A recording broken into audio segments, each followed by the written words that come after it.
My name's host Eric. I'm here to say hello. Well, the Athletics are now down 2-0. Not really what I had in mind, but you know what? We'll just let it gather some time up, and then maybe I'll put it on 2 times speed. For now, I'll just bring the chat up on the big screen. But yeah, the A's are already down 2-0.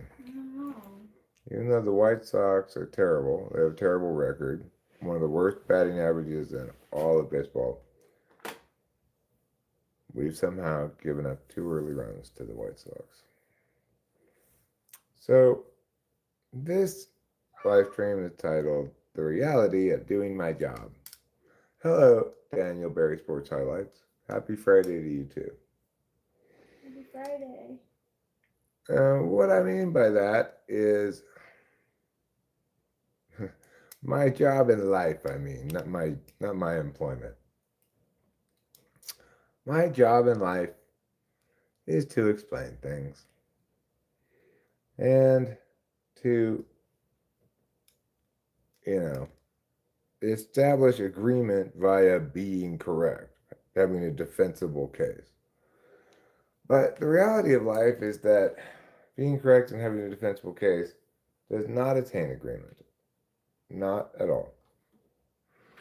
And the reality is, I just don't like conflict. I don't like it because, from my perspective, it's not productive at all. Um, my job is to negate, right? My job is to explain what's wrong and why it's wrong. But it's also the case that I can affirm. Obviously, it's always easier to negate. That's true for everybody, everywhere, every time, forever.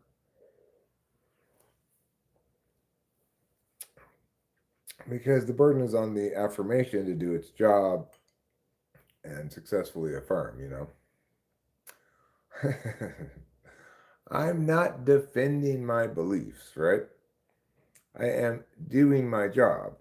If I were defending my beliefs, that would suggest that I'm concerned that other people's wrongness might infect me or something. Instead, I'm doing my job. So I see in Renaud Conti somebody who's written 3 books about typology while being woefully ill equipped to talk about the subject.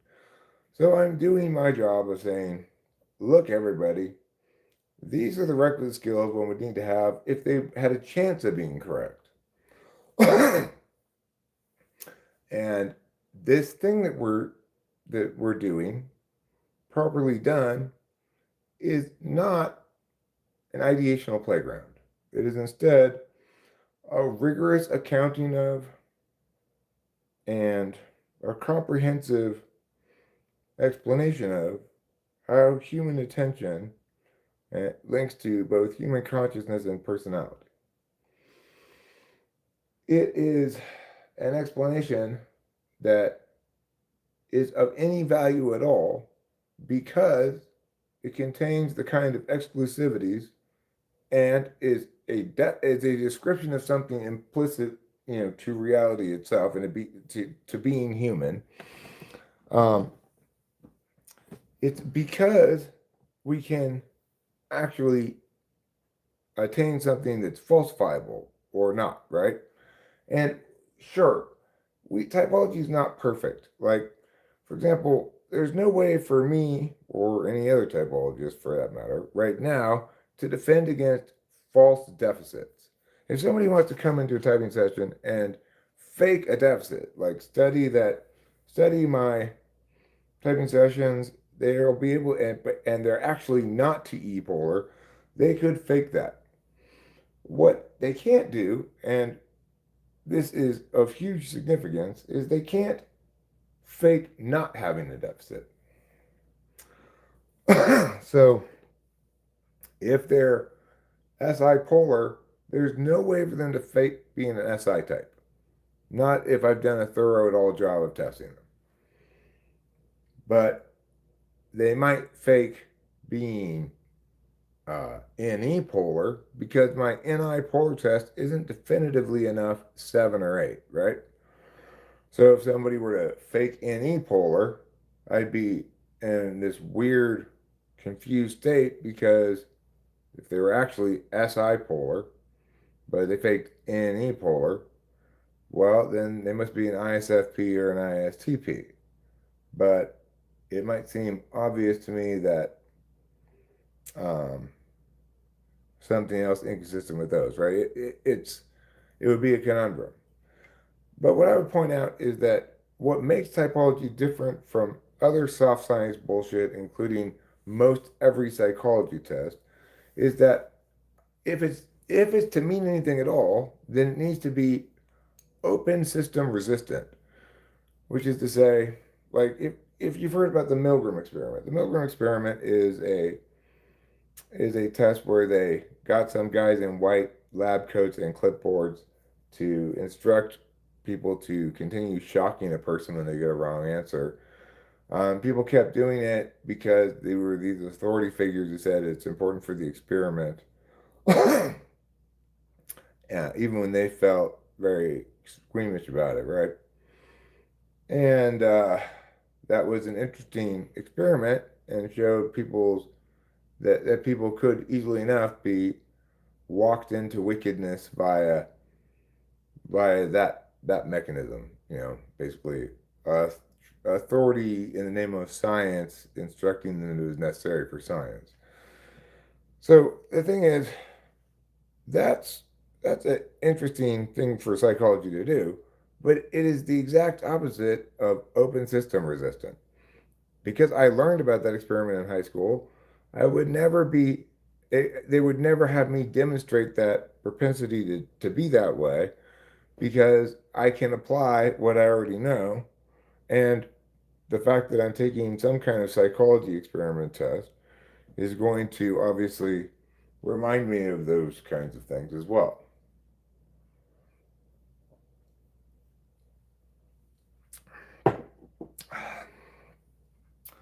So the thing is,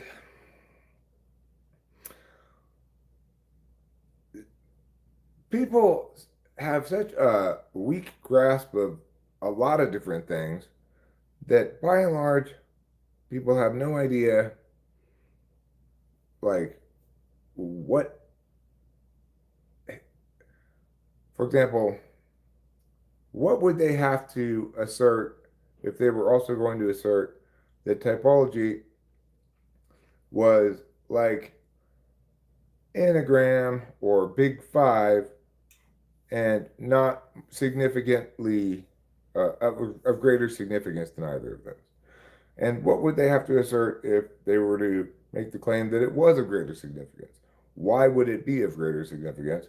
What thing would it do that these didn't? So, what I'm doing is absolutely the opposite of defending my beliefs. What I'm doing is successfully explaining something that I understand that other people do not. Now, if I were explaining calculus, and I got a bunch of people coming in here telling me um, that, hey, I know these people are saying wrong things about calculus. You don't have to defend your beliefs. Nobody would say that, right? Because it would be obvious I wasn't defending my beliefs. I was attempting to remediate ignorance. And in fact, I do this same thing when I'm talking about debate stuff. The difference is with debate stuff, I never get any pushback. I never get people who don't know the slightest thing or know a bunch of entirely wrong things telling me what debate is and that I don't know what I'm talking about or it's just a matter of opinion. And it's the reason isn't because they can Google it and verify what I'm saying, although they can. That's not why they don't give me pushback about it.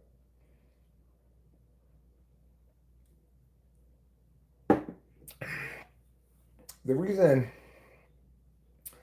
they don't give me pushback about it is because they see debate like competition debate as a distinct skill area with its own special set of jargon and rules. And when I start talking about it and start using some terms and explaining what they are, it's very obvious to them that, oh, I don't know about this. So, like, if I start talking about debate right now and say, so if you were going to make a meta framework argument about typology, it would sound something like this. We shouldn't do too much work in typology because the capacity to more accurately categorize individuals is can and always will be used in a bad way. So that's a meta framework argument. I started with an example rather than a definition here, right? Framework would be saying something like, um, in order to have a common set of operating terms to use, we're going to define cognitive functions as ways of paying attention. We're going to define attention as conscious time directed, conscious time expressing as knowledge, deliberation, action, or interface. Then we define each of those terms, and we do that kind of work in framework. Case level would be something like uh, an argument that says something like TE represents the solvency attention, which is to say, it expresses as figuring out how something works or how to attain a goal, how to solve a problem. That would be case level, right? So when I start talking about debate stuff in general, people realize, oh, I never really before got the difference between meta framework, and case level. I wasn't really even aware there were those three things. When I start talking about how evaluating any given argument means first understanding the distinction between a claim, a warrant, and an impact, and that there are multiple ways of responding to an argument, but some of them are like directly responsive, like no, that's not true, right? But you have other kinds that are not, and we have different names for those things. So a link turn is an argument that says your warrant is is wrong. The opposite thing is true with your warrant. And therefore, even though your impact is correct, it's actually offense for our side.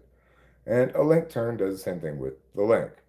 I mean, an impact turn does the same thing with the impact. So it says your warrant is correct, and it does generate that impact, but that impact is actually a good thing, not a bad thing. Something like that, right? So a turn, therefore, takes offense from one side of the flow and brings it onto your side of the flow. You should never both link and impact turn, of course, because then you double bind yourself. So when I talk about debate stuff, people don't have this reflexive resistance to me knowing what I'm talking about.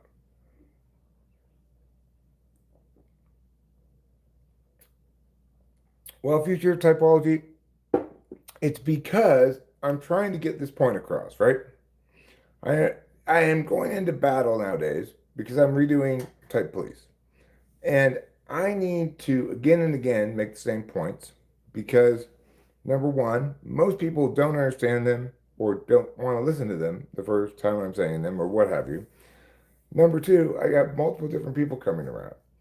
And number three, I'm coalescing in my head a general case that is going alongside of Type Police episodes, right? Like, so the reason I'm talking about it right now again is because I am in a elevated emotional state because there is drama and slash dispute, conflict, um, because I'm making content that tells the truth about typology, and it's a truth that people don't like, right? So for me to go into dealing with that reality means I've got to be mentally prepared with an understanding of what's happening. And I need to be prepared to be continually making these arguments because I'll be continually facing people who want to dispute them. And the reason it's emotionally elevating is because I already know these people are not going to respond to what I say.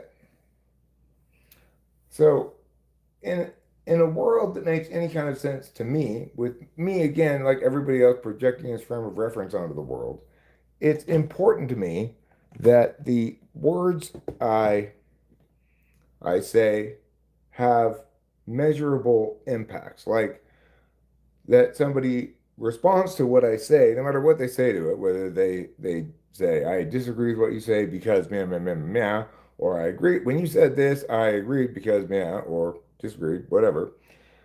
If people don't respond to what I say, but then nevertheless disagree with me, it's very disruptive to my being. So, what I'm trying to do here is spike out potentialities that I anticipate facing, even though it doesn't make any sense to try to do so because there is no flow in life, right? Nobody's keeping a record of the arguments made such that later on, when they think they're going to say, meh, meh, meh, meh, meh, meh, meh, they realize, oh, Eric already responded to that. It doesn't make any sense, but it it's what I do, you know? No, what I mean by open system is a system that can adapt to change, it can responsibly adapt to changes. Like, if you,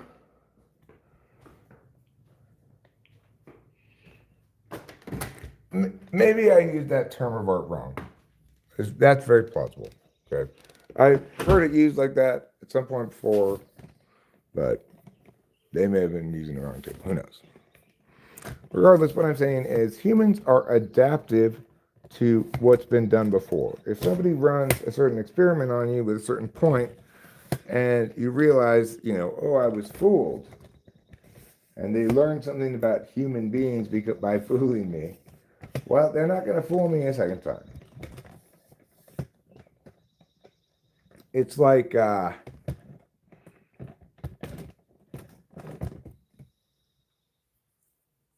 um, whereas contrast that with, say, a blood test to see what your blood type is. It doesn't matter how many times you run that test, nor how much a person wants to game that test without bringing in someone else's blood and somehow switching the sample. The test will come out the same every single time.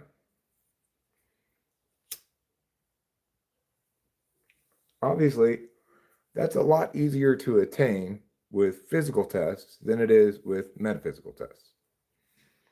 When you're talking about how can I test human consciousness to reveal a person's attentional stack by exposing a deficit they can't hide, no matter how many times I test it, no matter how many different people test it, no matter how much they try to learn it, well, that's robust beyond anything else in psychology.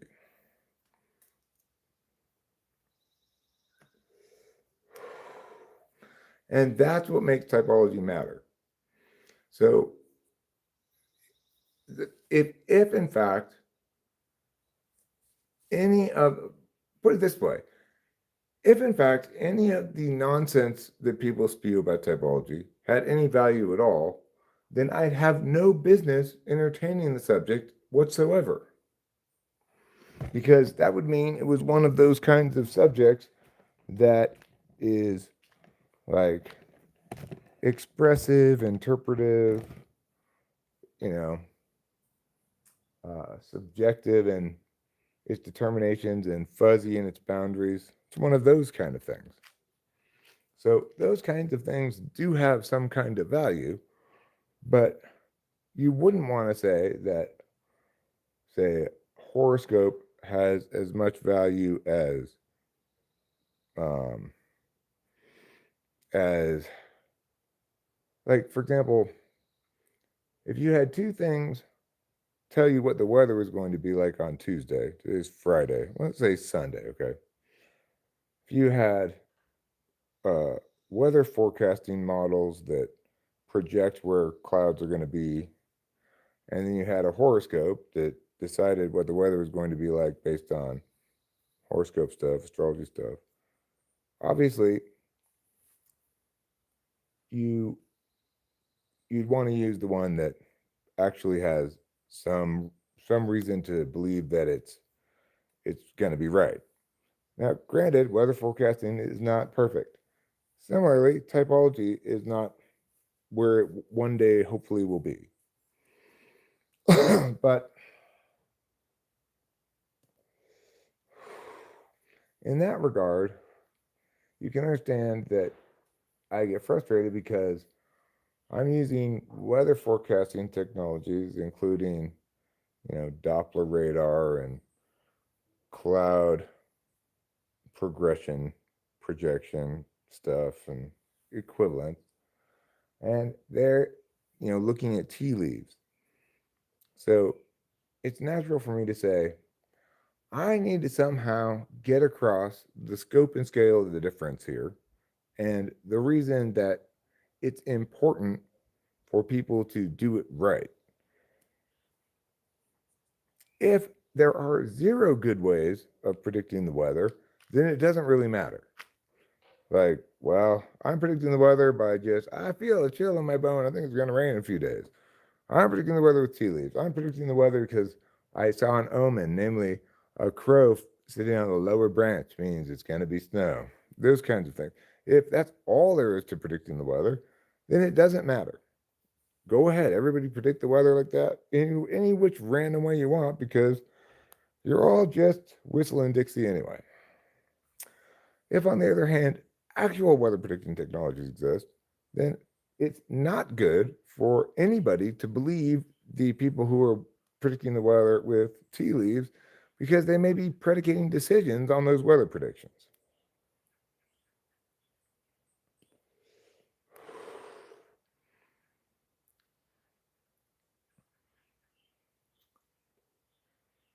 Too many TI polar people in space?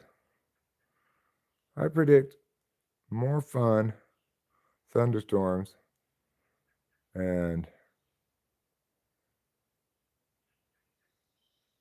I don't know what that says. Do I have my glasses? Of course not. Of course I don't have my glasses.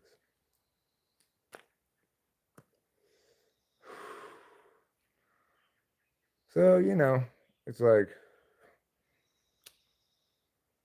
put up that video earlier today thinking, I'm just going to put this whole thing to bed and just lay it all out there.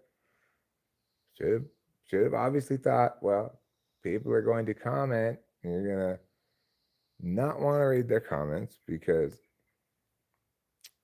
they're not going to say things that are responsive to what you said at all. They'll make exclusive assertions without any justifications. I already know how this goes. But somehow, going in, projecting my frame of reference, I was not thinking ahead, I guess you could say.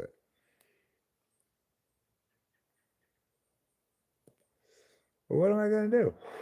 All I can do is my job. When doing my job does not seem to be working, the smart thing would be stop doing that job. But that's not how life works. When I see that my job is not working, then I think I need to do my job differently, more, better, repeat myself, stuff like that. Of course, the fact is, it's hard to complete plumbing work at someone's house when they insist there's nothing wrong with their plumbing. Doesn't matter how much the floor of their house is swimming in about a foot of sewage. Not much the plumber can do.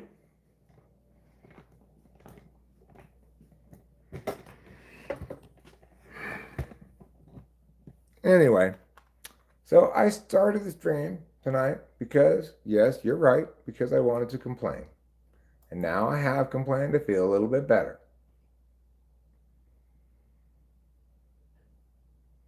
If you want people to listen, you need to wrap it in some FP and FI.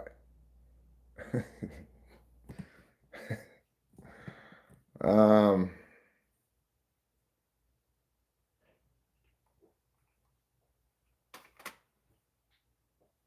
I mean, maybe, but uh,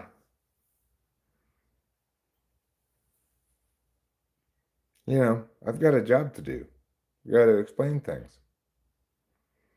And my job is not to give you a false sense of understanding something you don't understand. I'm not doing anybody any service by doing that.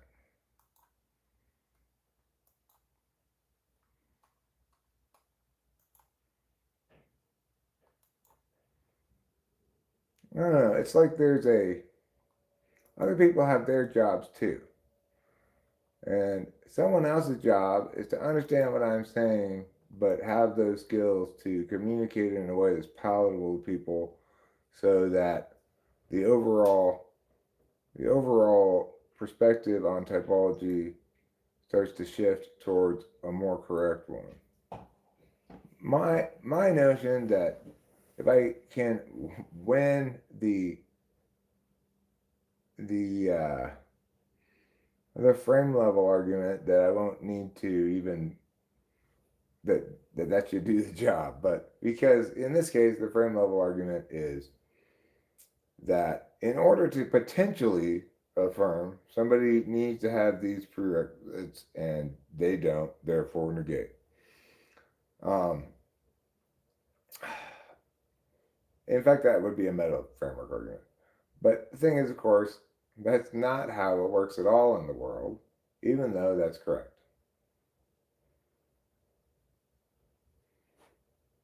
Because people people just don't think like that, live like that. I don't know. I do, but other people don't. If you frame all these things as afs and negs,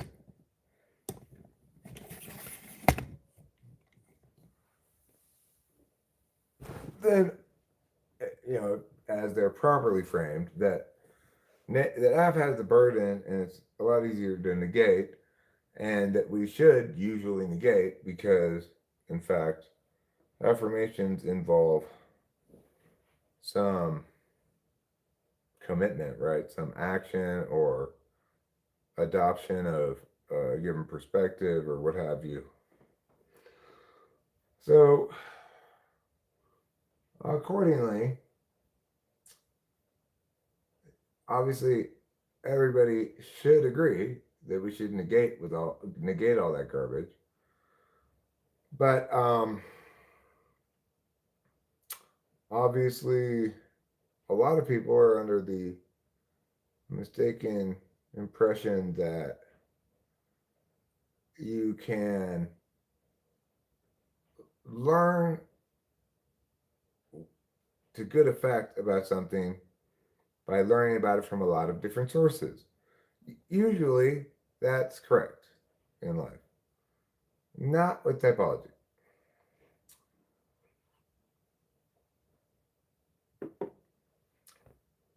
And the reason is because typology is an explanation, like why does the Earth have seasons, rather than a categorization exercise. Like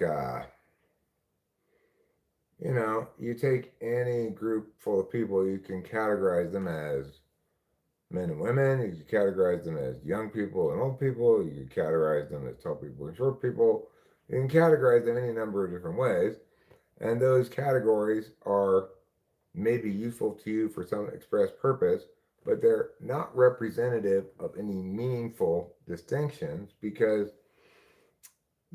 precisely because they can be split up in so many different ways, that means that it's not a naturally occurring comprehensive categorization scheme. Like with typology, I say there are 4 fields upon which people pay attention: external physical, external metaphysical, internal physical, internal head.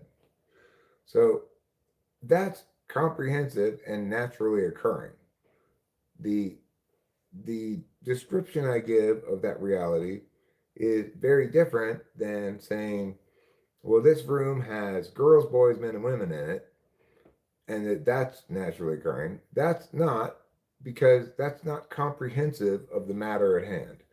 Comprehensive of the matter, where can people pay attention, are those 4 fields. There are no other possible fields. There's no possible construction with fewer fields. And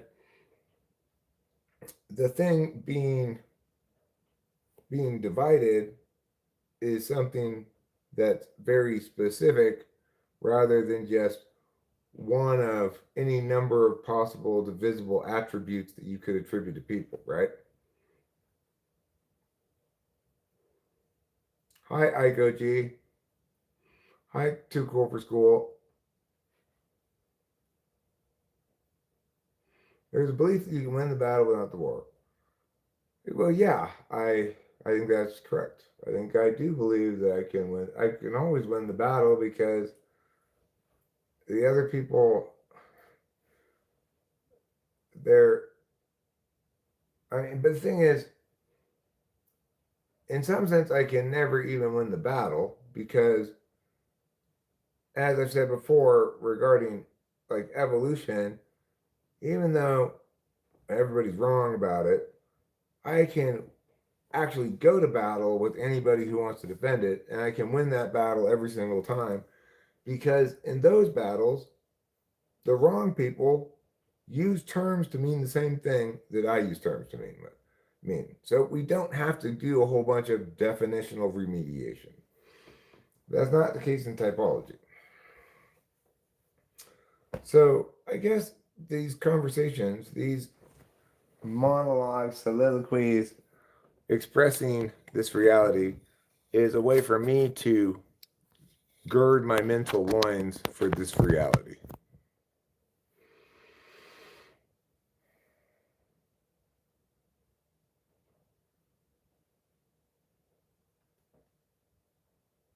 Johnny Cats broke AI today.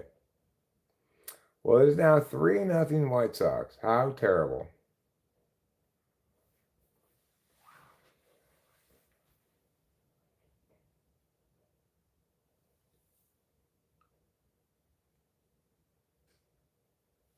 Well, if I need to win them over with feelings, I suspect that is a battle I've already lost.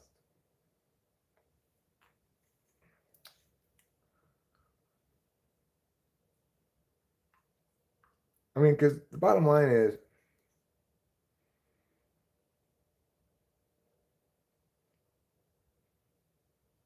I think even more than I ever thought was the case, you cannot metacognate your way out of your function stack. Like, I may have understanding of whatever, and I may even agree with you that that's a good idea, but there's no way I could sustain that strategy of engagement, because that's fundamentally an interface strategy.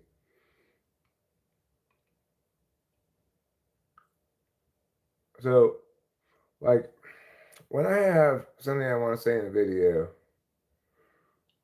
if from my perspective I'm doing a good job, I'm getting a lot of information out there quickly, because what that means is that the ideas are running out unfettered, without lags linking to either not sure where to go next structurally is what I'm saying, or linking to paying attention to FE considerations. So I slow down considerably when I start worrying about positioning things carefully to be likable and or not hurt people's feelings. That slows me down. Um, Obviously, I probably would be well served to slow down and accomplish those F goals, but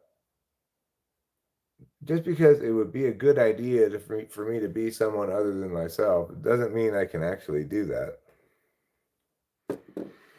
I mean, sure, if I apply myself a lot of discipline to implementing a concrete approach, like a concrete plan approach to FE stuff, like always say something like this, always add this thing, blah, blah, blah, blah, blah.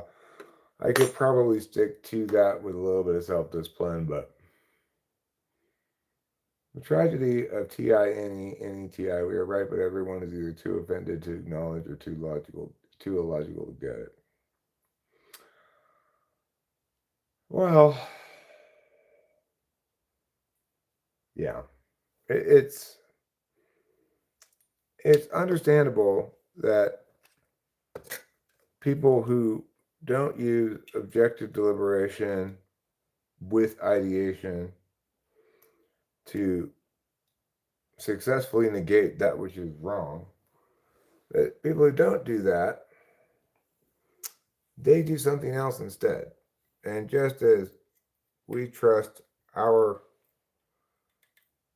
attentional approach to determine statuses and whatnot, so do they. The difference is that we should. You know what I'm saying? That's the difference. But the thing is, the other thing about that is that we're staying in our lane. When we encounter people who are not we're not subject to being convinced by correctness, it's because we're working somewhere where people veer out of their lane and into our lane. In contrast, we're less likely to veer out of our lane and into their lane. In other words, NTPs are not likely to make videos about like how you know she's really the one or something like that, or how to tell if somebody actually respects you. I don't think we're likely to make those kind of videos because those kinds of videos are not about things that have binary statuses, correct, incorrect.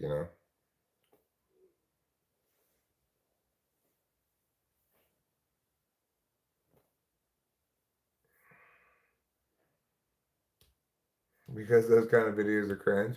Well, because I wouldn't really have anything to say about it. Anything that I might have to say about it would be obvious, and I would just think, why would anybody want to hear me say these things? Like, for example, how to know if they really respect you. Number one, they don't talk about you behind your back. I listen to those kind of videos.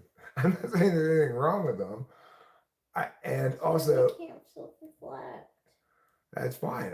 I'm just saying I wouldn't make those videos.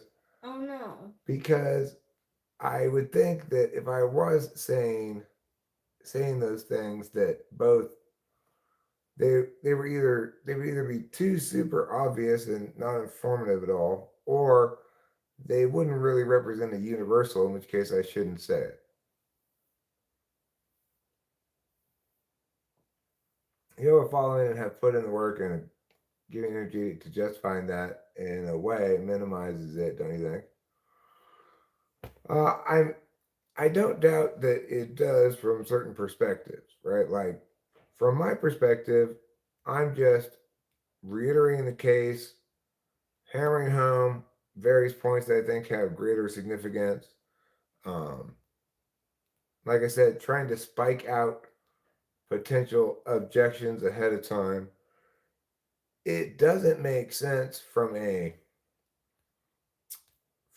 perception management perspective, which I think what you're saying is that is poor perception management. But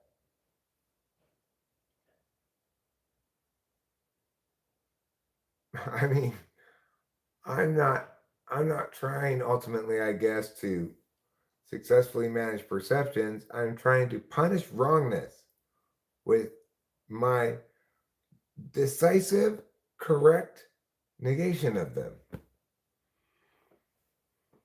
Because that's my job.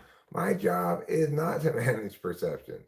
My job is to be right, and when people are stubbornly wrong, to hammer their wrongness until hopefully they whimper away in submission.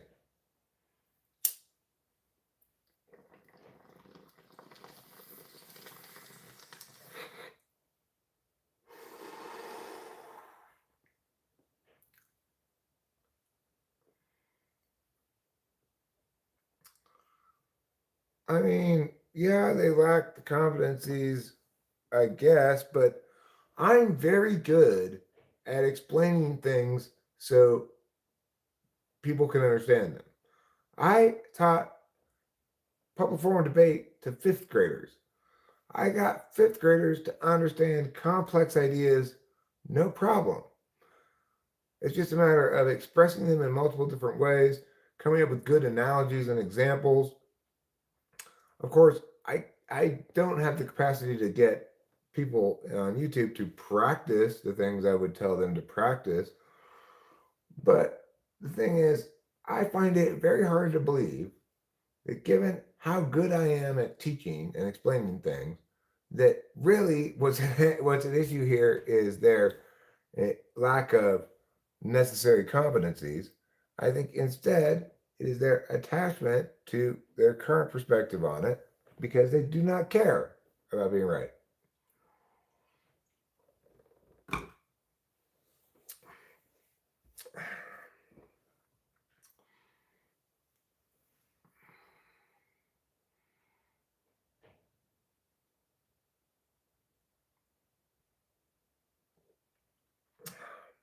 But why don't you complain some more, Eric, while we play the world's smallest violin? Fair enough, everybody. Fair enough.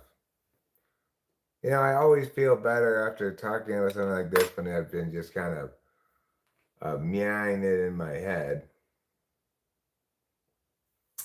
brooding about it. Well, then I come home and it's just like start up, bah! I get all the stuff off my chest, debrood.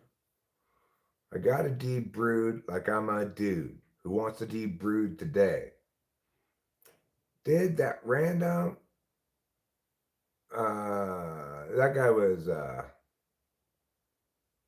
an imposter. That was an imposter. What is your proudest achievement in life? Achievement, huh?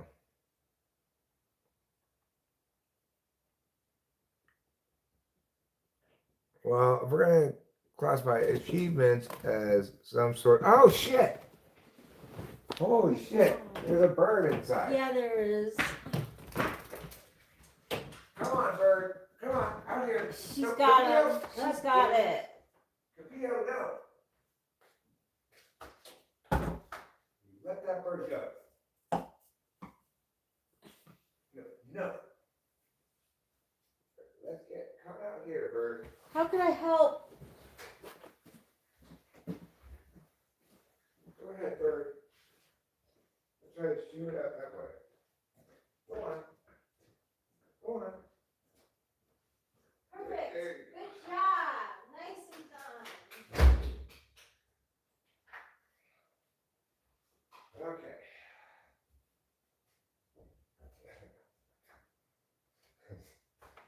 I was like, how the fuck did that get in here? I know, me too at first, and then I was like, oh, Capito. Oh, wow. Good job. That was cray cray McGray Gray. Whew. That was crazy. There was a bird in the house. Yep. Capillo brought it in.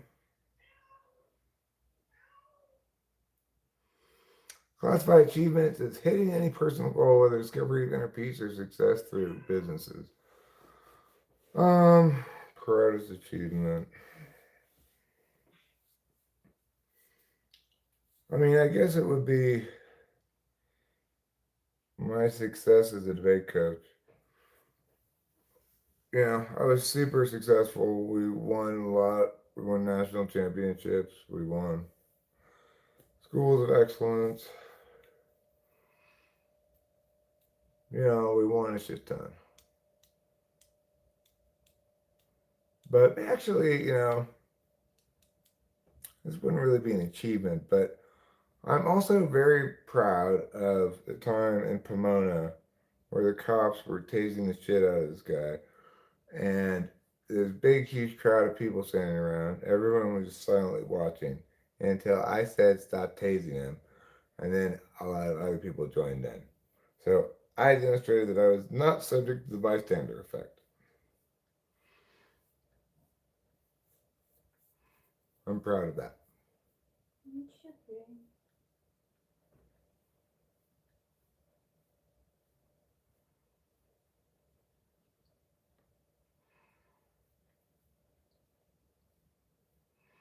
Do I believe in No Child Left Behind? No. I don't believe in compelling the absurdly, you know, non-individuated education protocols onto everybody regardless of competency.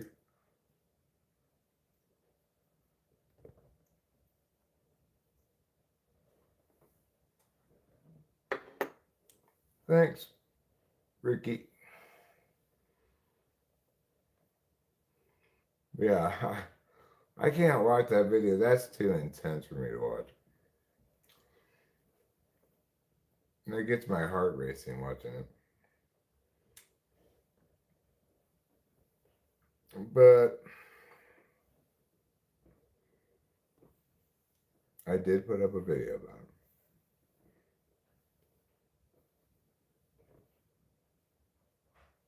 Yes, I was filming.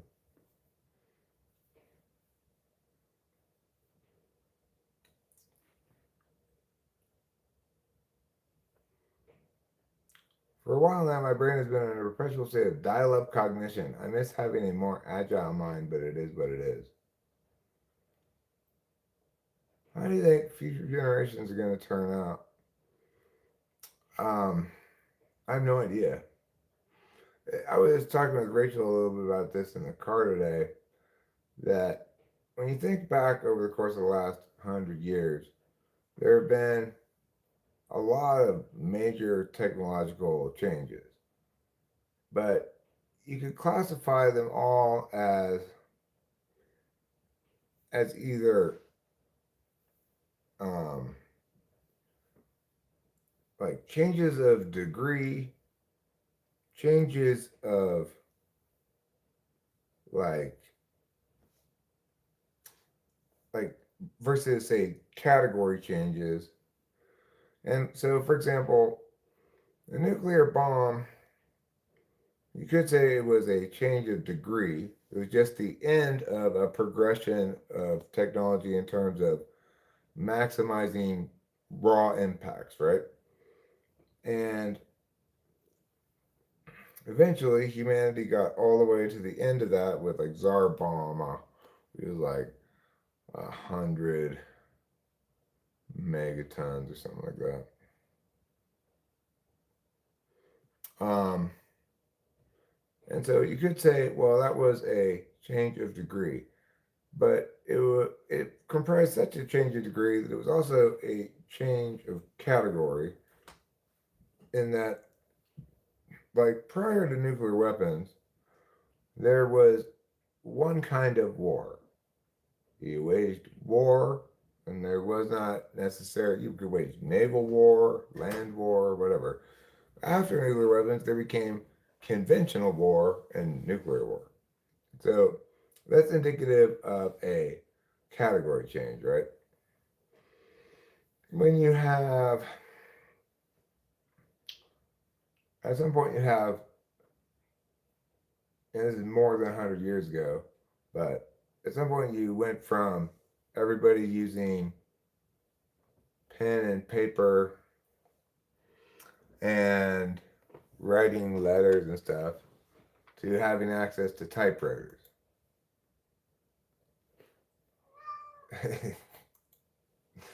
Well, Reno, you got timed out for that, but I want you to know, I mean, imposter, I should call you imposter. I want you to know that I thought it was funny. Okay, so what was I saying? Right, like with typewriters, it's a change of approach to the same basic task, writing a letter or a document of some kind. And what it basically does is it makes the typesetting in the print shop available for people to do at home. So in that sense, it's not a change of approach overall. It's just a change of approach for people at home. And later on, you had the electric typewriter. That was not a change of approach. It was just an improvement, like a mild change of degree. Eventually, you had computers. And for the first computers, what they were fundamentally calculating machines, advanced calculating machines. And as such, they were a change where it's automating a task that people had done manually, or automating some parts of the task. Like, I used to have to do this part by long division. Now I can enter those numbers divided by into a calculator or a computer, right? Punch card computers, yeah, they were limited kinds of things they could do. So they were primarily a change of approach or an automation of some things that people used to have to do by hand, and that they could be automated because, like, how do you do a long division problem? It's always the same set of operations in the same order. So that can be easily enough digitized, right?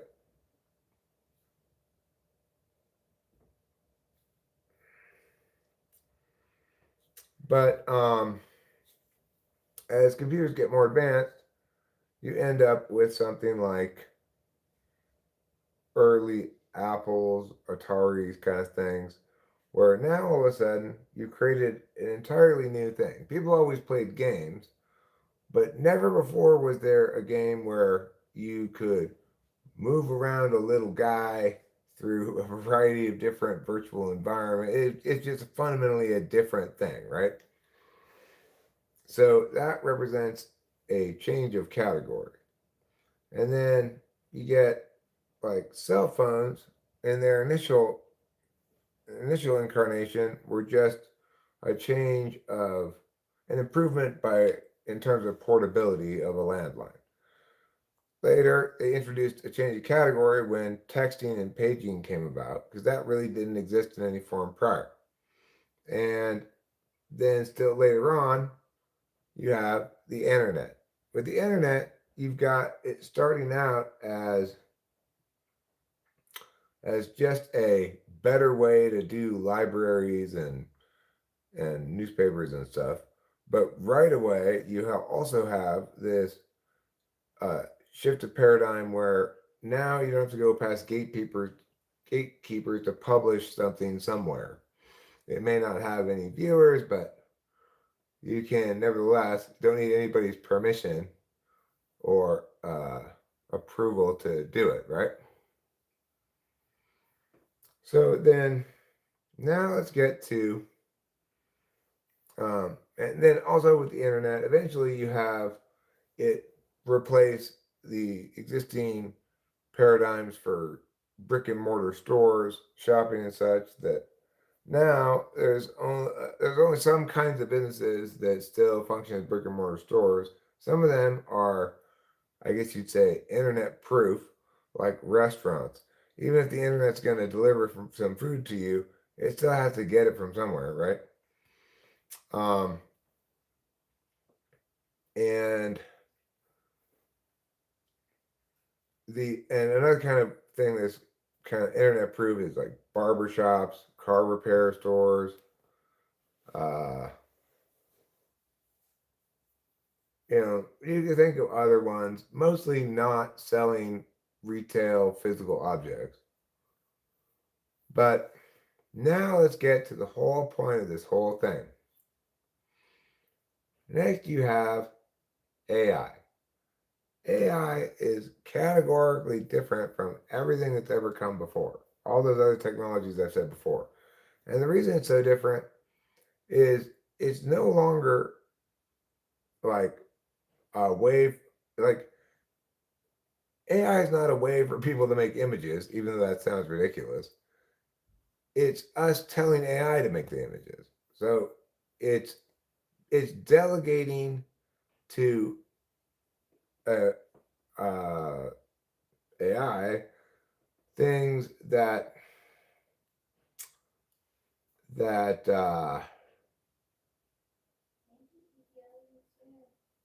in a way that's is different than even say the camera.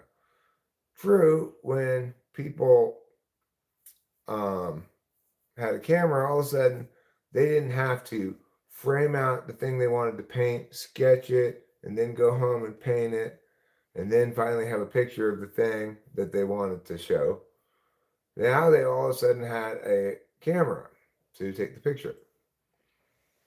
Um, but they still had to frame out the picture and know what the image was that they were going to capture on some level before they captured it. That's very different than telling AI what picture you want it to make. It's totally different. And it's also the case that it makes perfect sense to use AI to generate images for non-art purposes because people need images in a variety of contexts for other kinds of content that they're making, right? Now, AI doesn't have rights. So the thing is, what you've done with AI, sure, you could have some individual whose expertise is at better utilizing AI to generate better images than somebody else can utilize AI to generate. But at the end of the day, um, it's categorically different than any previous artist facilitating tool, and it's in that it doesn't it facilitates only at a level up, right? Like it facilitates me making a video by making the images so I don't have to. Um, that's different than facilitating me in making images. All right, Curtsy, good job. That's your score run. Shea Langolier scores. So, with one out in the fourth inning, the A's have cut the lead to 3-1. That's good. Why should AI not have rights? Because AI cannot possibly attain sentience. The reason being, what it's doing, like AI, large language models, they are not in any way, shape, or form expressing consciousness at all, or intelligence, even, right? A large language model is predicting words. An image generating AI is finding a cat from a picture that's all noise because it's been trained to find cats in pictures with increasing amounts of noise. That's how it's generating a cat. So these processes have nothing to do with consciousness whatsoever.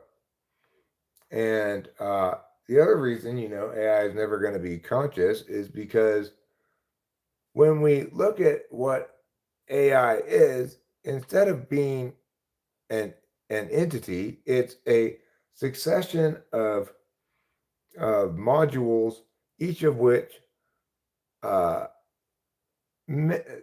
each of which does something that previously only humans could do through an approach that is nothing like the approach humans take. So I don't know how AI generating music works, but it certainly doesn't involve any introverted intuition or extroverted intuition.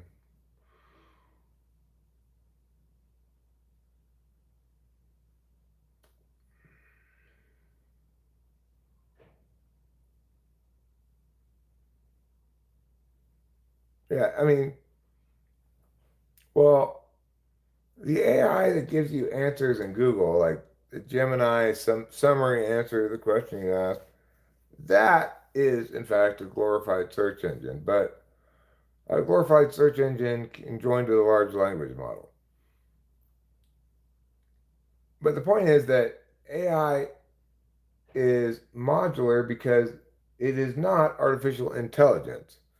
It is, say, um, a method of generating images from language prompts. You know that's not intelligence, obviously.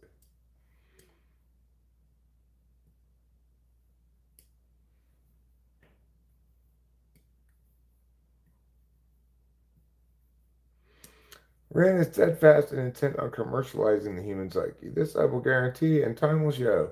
He will be an old man and someday prescribing medicine and relating everything to trauma.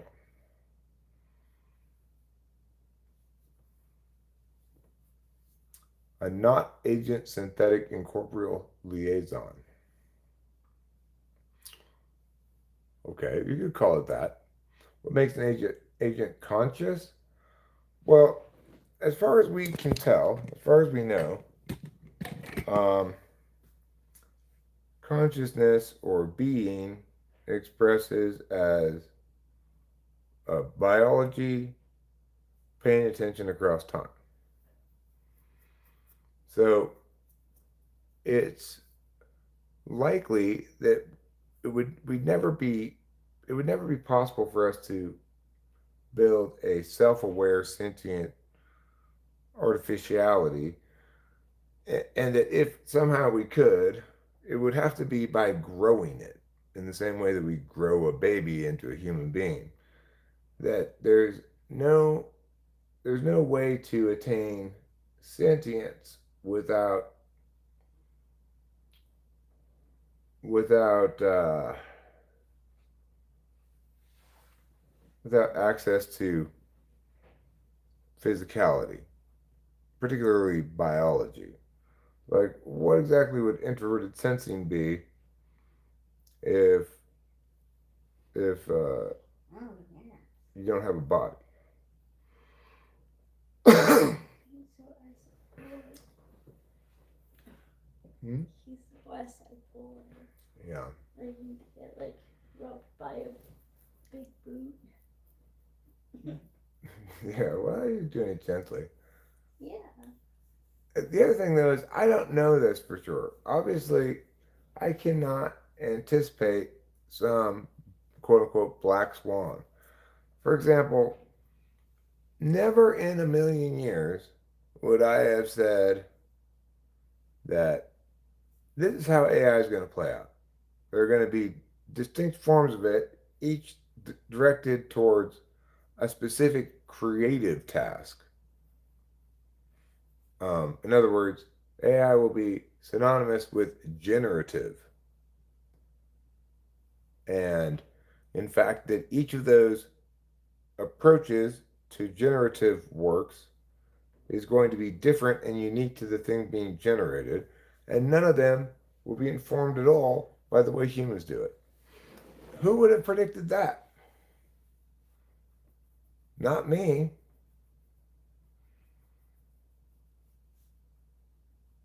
No, I know. I read an article today about scientists wisely, because I think this is really important to do, putting some kind of artificially built neurons inside of mice brains and had them successfully communicating with the natural neurons.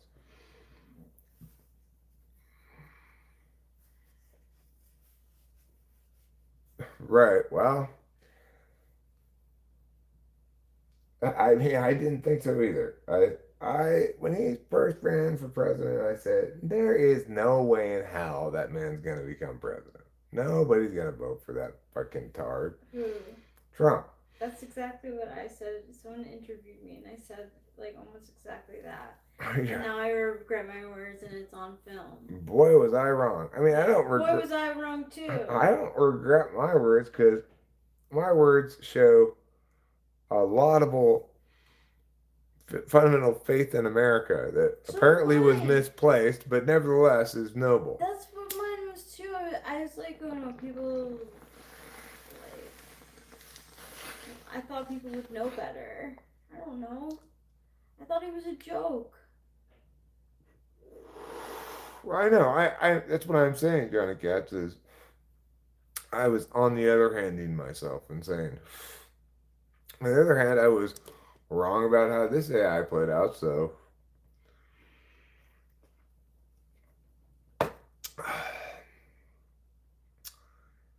always count on Ruben for the levity. Is that because he's made out of helium? So now we have a light speed processor that uses bone Epstein condensate to slow a beam of light. We have a quantum computer and a computer comprised of cloned human neurons. The future's looking weird. Yeah. I mean, I, as far as I'm concerned, the jury's still out on quantum computing. I have watched multiple videos on it. I still don't understand it. And as far as I can tell, it still can't do anything of any value. But, I don't doubt that smarter than people than me do understand it. And I don't understand it because it's just hard to understand or something. Can we watch a movie together sometime soon? Sure, no problem. Right now, we could watch the athletics game together. That's what I plan on doing. I forget which scientist, but a scientist once said, if you understand quantum mechanics, then you don't understand quantum mechanics. Fair enough. I don't understand quantum mechanics. I get like the idea behind like the double slit experiment and stuff, but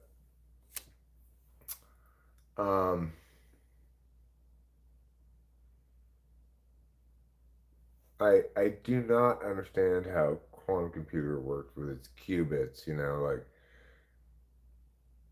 they have like regular computers have bits that have two states. Qubits have three states, I guess, but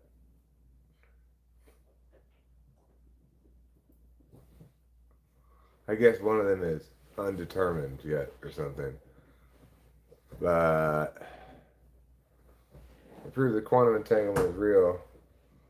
Okay, but there are still possible explanations that don't involve non-locality, right? You could imagine some universe in which the information exchange occurred locally before the things were separated.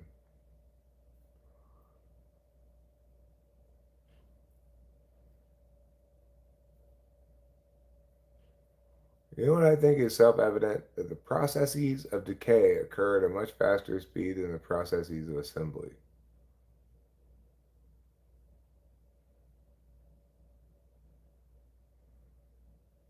No. Come on, guys. At least it stayed in the ballpark. God damn it. Yeah. Come on, Athletics. This is the White Sox we're playing.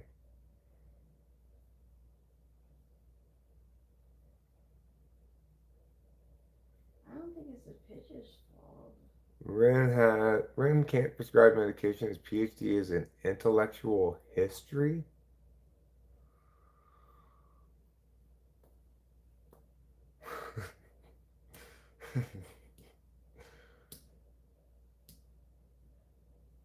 Well,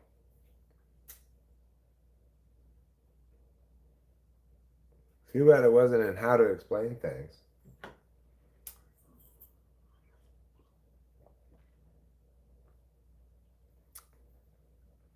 That's the trick of existence of we were all once one.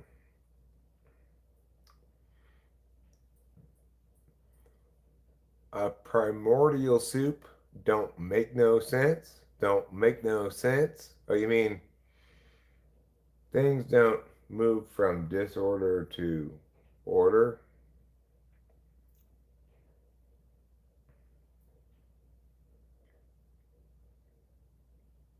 Hmm. Never thought about that before. So binary with superposition is like one of, then you have O one at the same time in the same phase, almost like imagination. Yeah, okay. Um,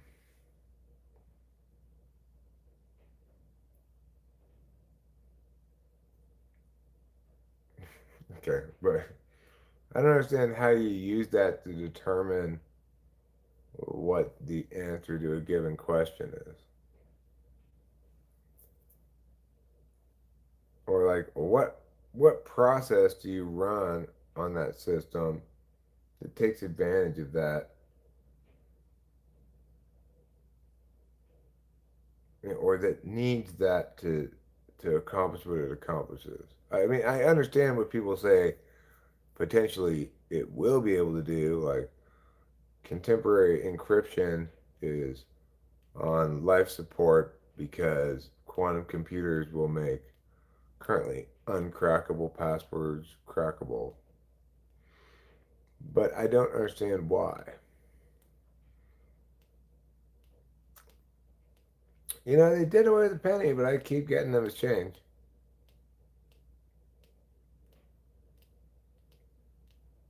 A bunch of random soup assembling itself is law. Primordial soup. What was supposed to be in the primordial soup? Water and iron and minerals and stuff?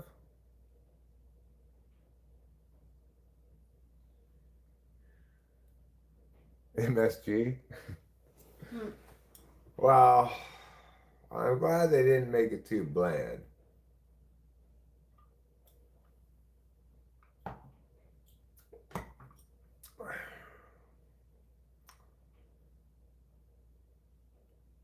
Because your one knows what it's like to be a zero, and your zero knows what it's like to be a one. Okay. So basically, it's saying 1 plus 1 equals 2. We're going to use this quantum computer to say it's either the case that 1 plus 1 equals 2, or it's not the case that 1 plus 1 equals 2. And I'm also going to say it's both. Now, which one is it? Why, it's 1 plus 1 equals 2, of course. Thanks, quantum computer.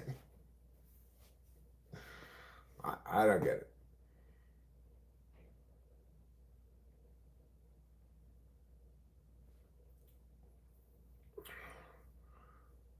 Now, of course, that assumes you have a large number of qubits, a large number that you need to do that kind of work. And currently, they have like, they can only do like 4 qubits or something. Right? Am I right about this? Or have they gotten the number up since then?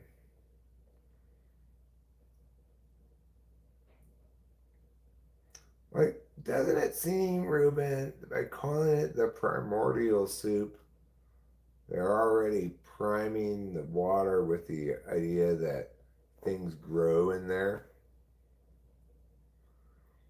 Oh, athletics. We're down 5-1, Rachel. I see. Because you told me to watch.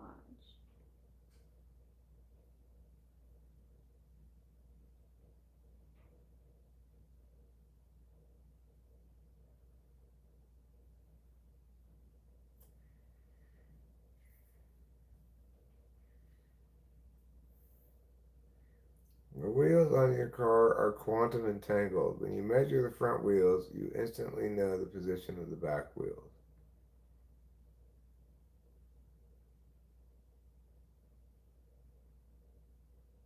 I mean, is that a good idea? A good example of quantum entanglement? Because aren't those the same because they're connected by an axle? Isn't the whole point of quantum entanglement that they don't have any locality to explain it?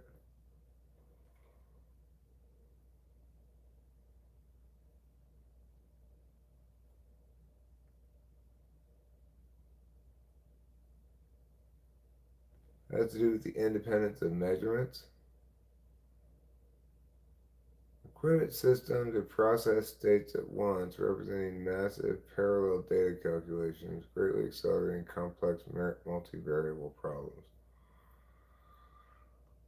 Okay. Giant omelet in Terrania, which provides a free slice of food to Neopets users once a day and can be eaten 3 times before disappearing. This giant egg appeared after an earthquake and has been continuously available since, no matter how much is consumed. Look past the jargon, what are they actually saying? I wonder if whatever soup, if anyone remembers from Arrested Development, hot ham soup. I don't remember that. Who ate it? No one did because everyone was like I forget how everyone reacted to it, but no one ate it because it was just heated up water that once had a ham in it, I think, at some point. I forget. And she thought that heating up water with I forget if it had I don't think it had a ham in it at any point, I'm not sure. What? But doesn't entanglement also imply an unseparability of the measurements? Like, for example, offensive linemen, their performance is very entangled with the other offensive linemen. So, in other words, the offensive line plays well as a whole, and it does so because of a certain minimum strength of the weakest link. And if it doesn't have that, then everybody's performance is poor on the line with this new weaker link. Versus, say, a running back whose uh, whose performance is not nearly as entangled with the offensive line as an offensive lineman is with other offensive linemen. So, the way I understand it is that the implication is that you can you have less capacity to perform independently of the support of other things.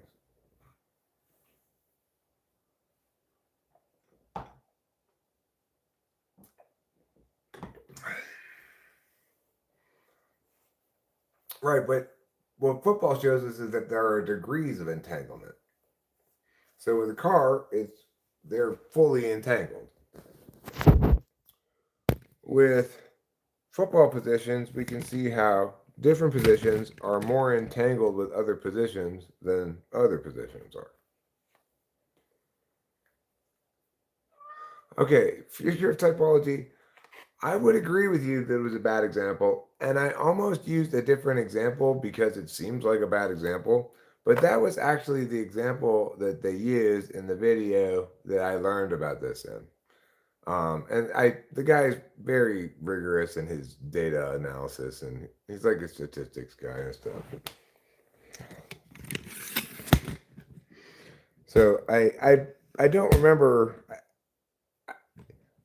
It's possible I misremembered the other position and it wasn't running back.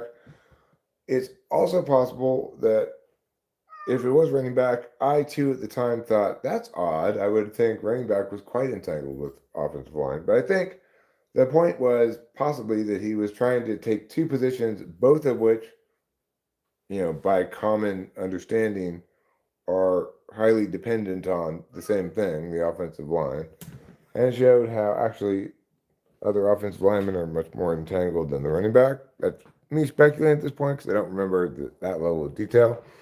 But yeah, obviously you make a good point that running back performance has a shit ton to do with the offensive line.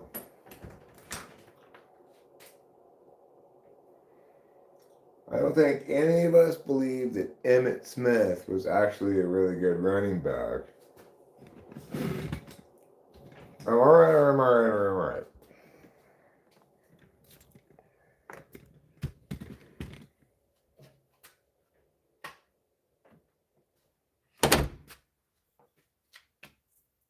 Take that, Emmitt Smith.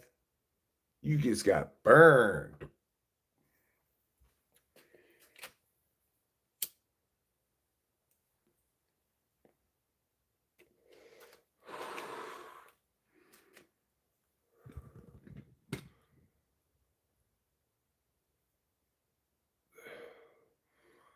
Dude, I realize we have a one-way dumbwaiter in our body. We send food down. Well, you may still have a dumbwaiter. I upgraded to a smart waiter. Now, when I go to sleep, my stomach plays music.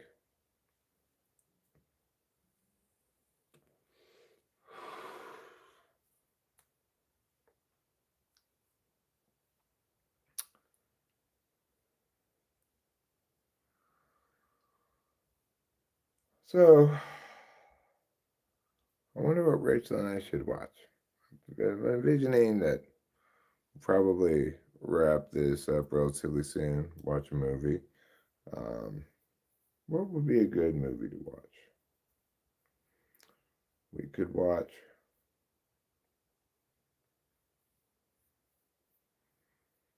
We could watch The Neverending Story, but that would take too long.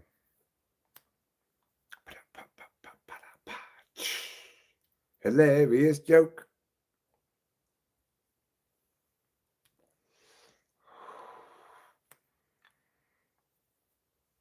What did Doyle say? He got points for?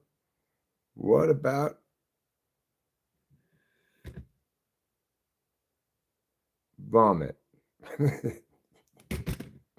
Yeah, vomit's bad.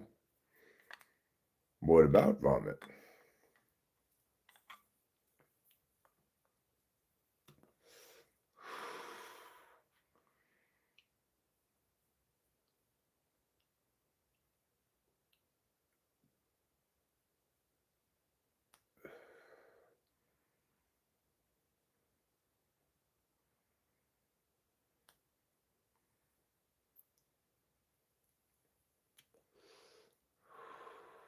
You know what I wouldn't mind watching if Richard wants to do this? I'll even watch it in dubs. I wouldn't mind rewatching Free Run if she wants to watch some more episodes of it. It's a great cartoon. It's super beautiful. Like flowers and sunshine.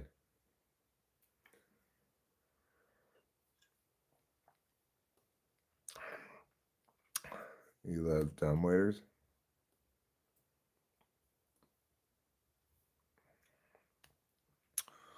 To clarify my earlier joke, if you're not familiar with my long-standing feud with my TV,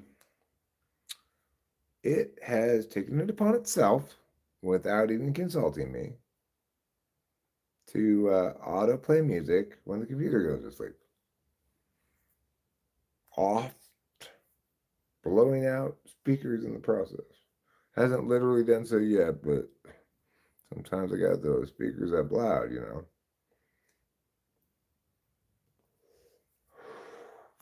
Accordingly, a smart waiter would update with that same functionality. That was the architecture of the joke. Now that I've explained it, I'm sure you're laughing uproariously.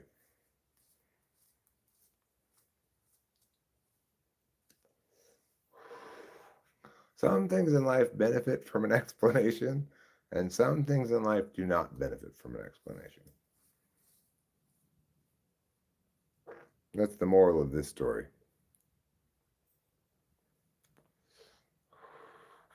We could probably have one of the house holes be in the shower too, just in case. A house hole? You mean like a sink or a toilet? Or just a hole in the house?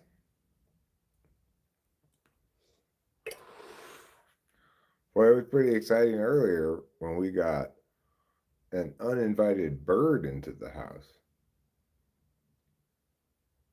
I thought they were like vampires.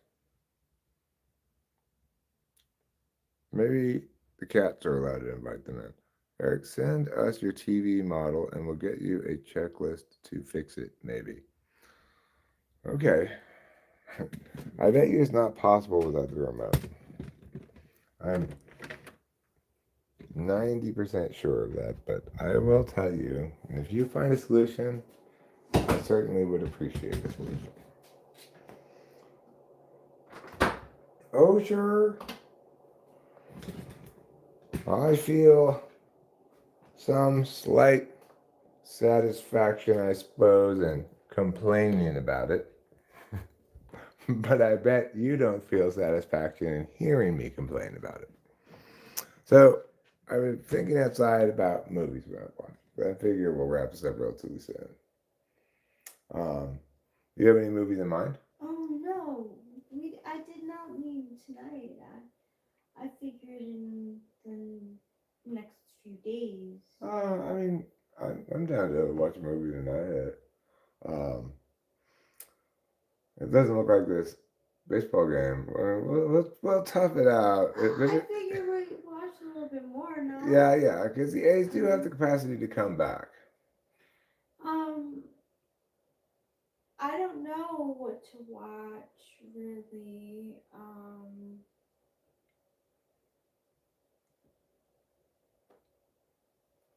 Maybe we can get suggestions. Well, Acacia recommended Labyrinth, but the only reason that she recommended Labyrinth is because I primed the issue by saying we could watch the never-ending story, but that would take too long. Oh, that's So, a good one. I think Labyrinth is in the same school of fish as Never-ending Story. As probably is maybe Return to Oz. How about The Wiz? Watch The Wiz. Oh my gosh. No, I just need to, in the status quo, one thing I could do, I could set it to take a longer time for my computer goes to sleep. I wish that like it shouldn't go to sleep it doesn't go to sleep when I'm watching TV, but it does when I'm live streaming. What's up with that? I'm still watching something on the TV that's changing. Why does it go to sleep like that? What kind of TV is it? It's a Vizio. What model is it? What do I look like? A TV model expert? Watch Legend with Tom Cruise. It's this one. I don't know. I can tell you how big it is, maybe, like, by measuring it, but I don't know where I'd even see what its model is. We'll try to look around back and see if I can see something.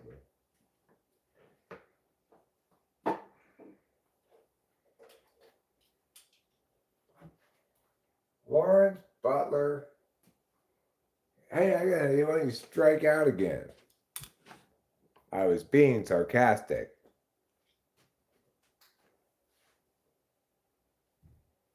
All right, here's the model number.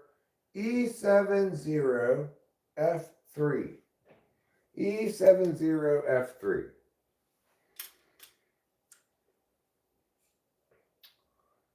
E70F3. I can't get into the settings, Acacia. I don't have the remote control. We've already gone over this. This is why this problem is not going to solve except by way of me getting a remote control or figuring out which one of those remote controls is the right one and why it's not working. We could take a gander at the goose, I suppose. Let's take a look here.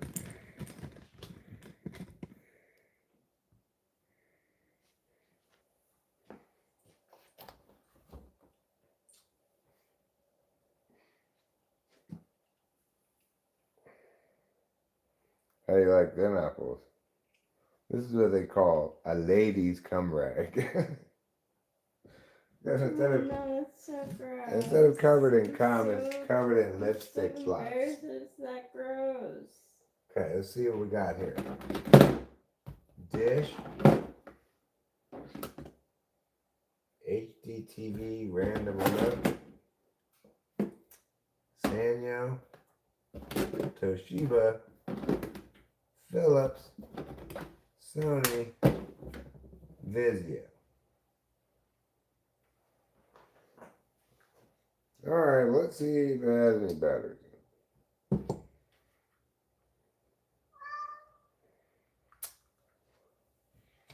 Okay. Can we just not?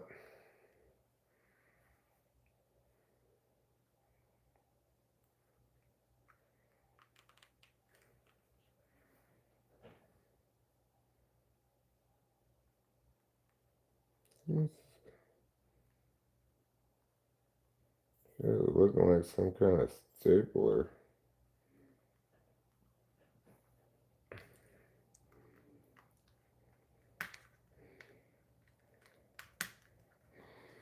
All right.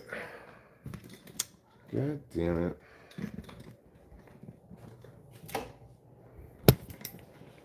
Yes, trouble, I'm right here. Yeah, that's what it is.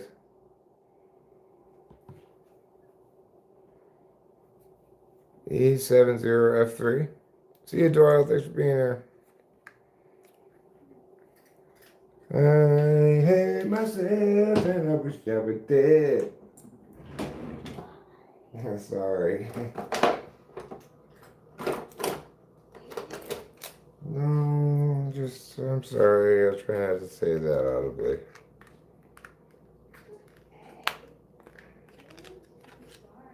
Oh, I got it out. These batteries have leaked all over in here.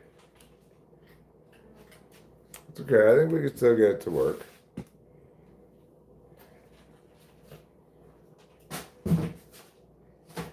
So, we'll need to scrape off this corrosion here.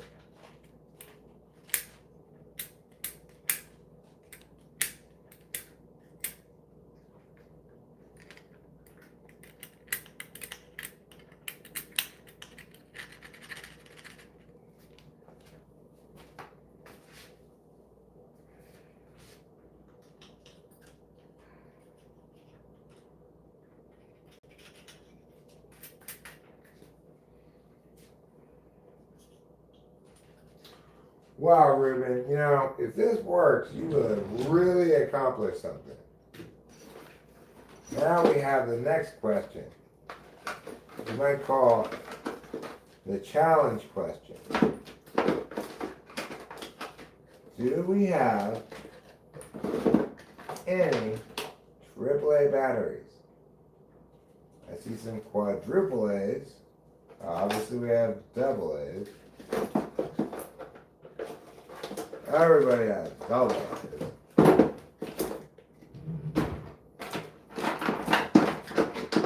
What's this? Those aren't the right side. Those aren't either. Quadruple A's again. Who has quadruple A's? Nobody needs quadruple A's. Triple A, right here, last two triple A's. Wow. That's big, everybody. Thanks, darling.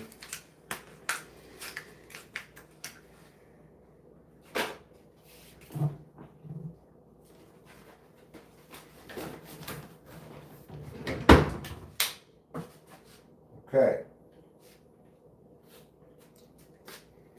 Gently, ever so gently, we're going to place this into here. So let me just scrape off any last little bits of this corrosion slash old battery acid or whatever it is.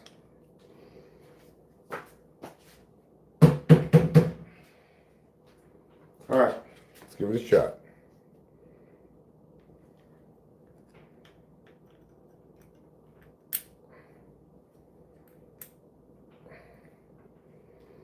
Put this here like Piao. Put this here like Piao. Boy,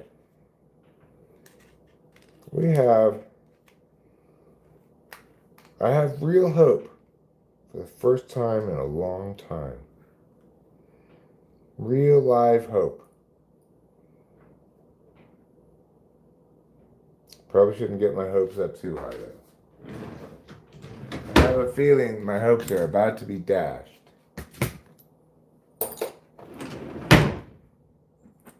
Come on, big bucks, no whammy. Let's see. Let's find out. Will it work? And start by pushing input. Oh my God. Are you kidding me? Wow. Wow. What just happened? We have a working remote for our TV. Really? Yes, we've had the remote for the TV this whole time. Wow. And you know, just needed new batteries. And we had some.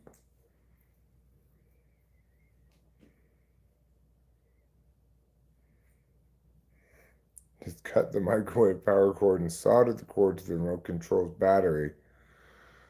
I'm going to pass on that one. You did an amazing job. Let me see what your suggestions are, Acacia.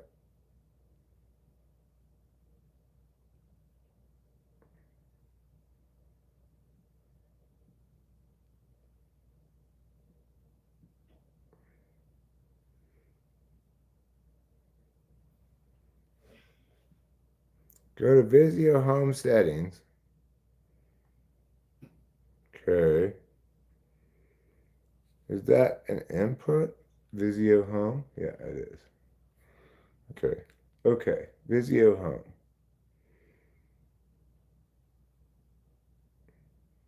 I go to settings, huh? Right now. Over here.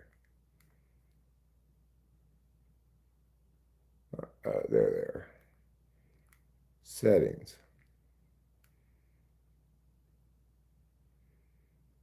And what do you go after settings? Vibe settings. I don't see no stinking vibe settings. Mm, audio?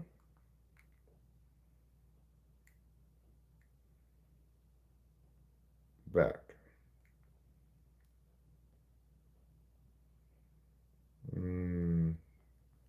System?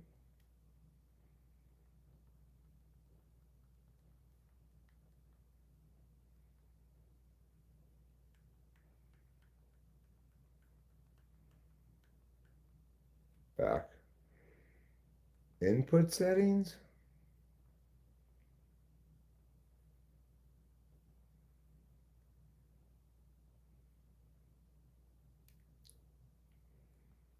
Back.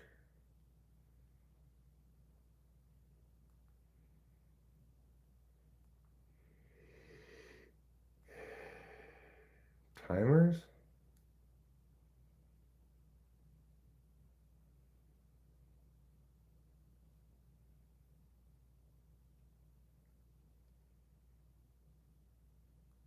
Back. Picture? I don't see any vibe settings anywhere.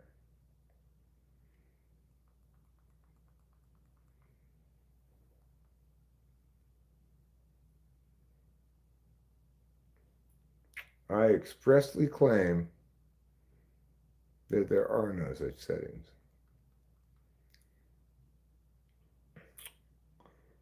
Um,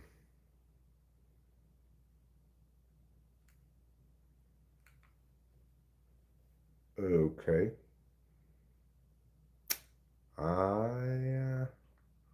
Maybe extras, apps, sports zone, browse.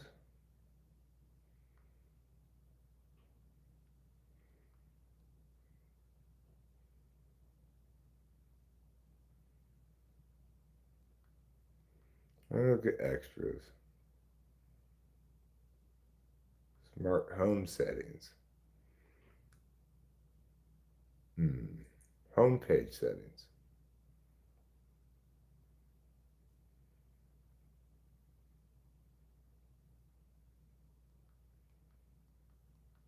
No.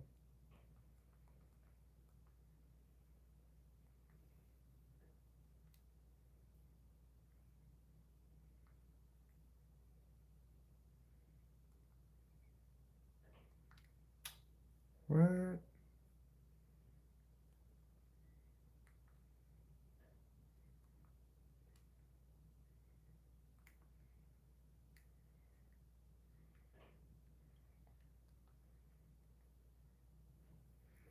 Okay. Which of these things? What's new? Smart home settings.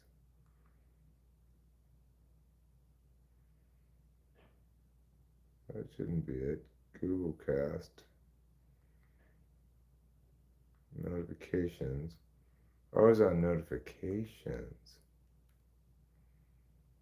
Scenic mode. Volume off. I did it. We did it.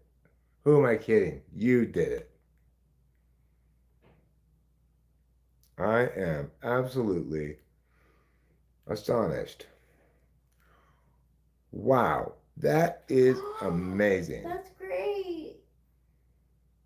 We have a remote control that's working, and I turned off that horrible autoplay.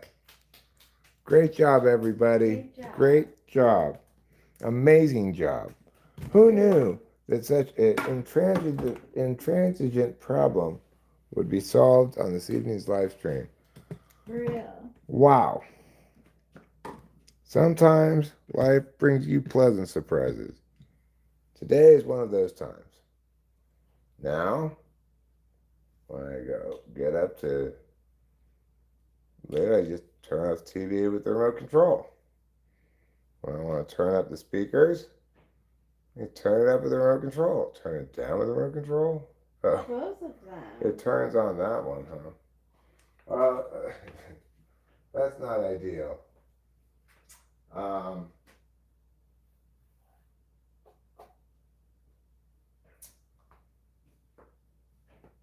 I'm not sure what to do about that. Probably, I guess, just,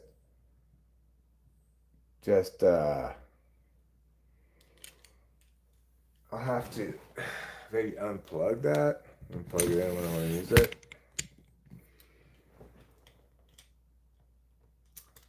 Eric's like a traumatized person coming to terms with the fact that he doesn't have to get up and press TV buttons every time. I know, it's amazing. I've gotten so, it's been so normalized, you know? Yeah. Same. Yeah, this is so normalized. I didn't think we had it.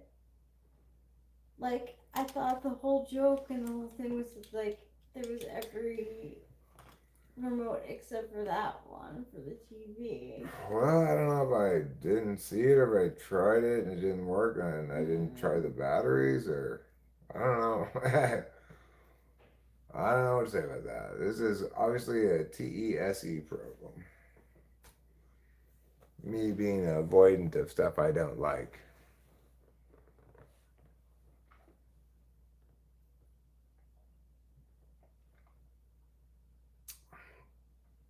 Can I sell my legs? Because I'm not going to need them.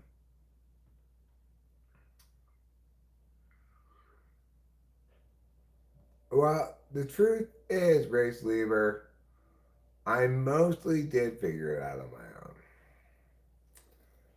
my own. In fact, there were no vibe settings.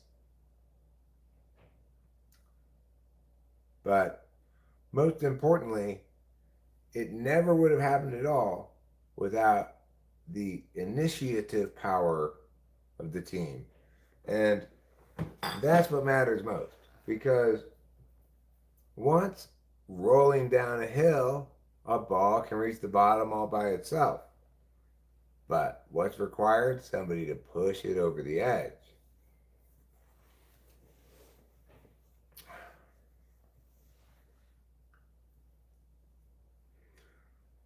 And those are the people who should get the most credit because that ball had been sitting there up on top of the hill forever. The fact that the ball successfully rolled to the bottom, you could thank gravity.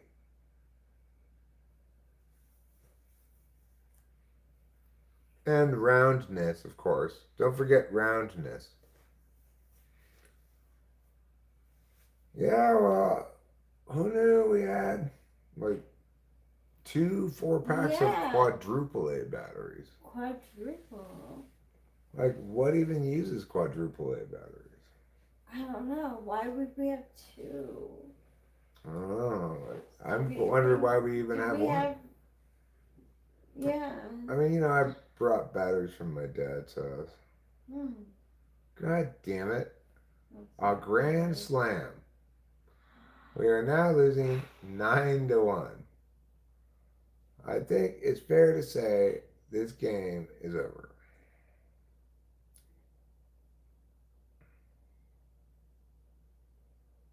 Thanks to my help, Eric went to vibe settings, XX extras, sultry settings on. That way, periodically, when we're not using the TV, we hear, coming from in here. Quadruple A, yes, Alice Holdfast. I have not one but 2 packs of quadruple A batteries in the kitchen drawer. I can't think of anything that uses quadruple A batteries. But maybe I just don't use enough battery operated things. Seems like these days, things that do have batteries are as likely to have rechargeable as replaceable. Renew, replace, recharge. I come to Meadow Ridge for the spa treatments. but I stay for the peace of mind.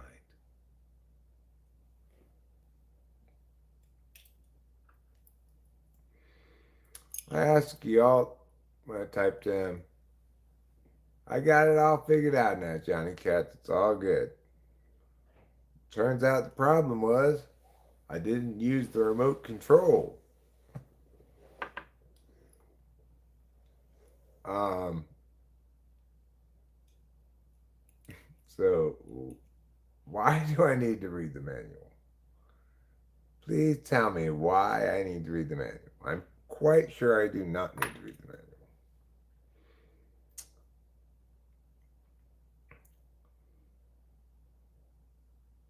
And I'm gonna be like, oh, it turns out that my TV can make food for you. If I knew how to, if I know. No, it's not gonna be like that.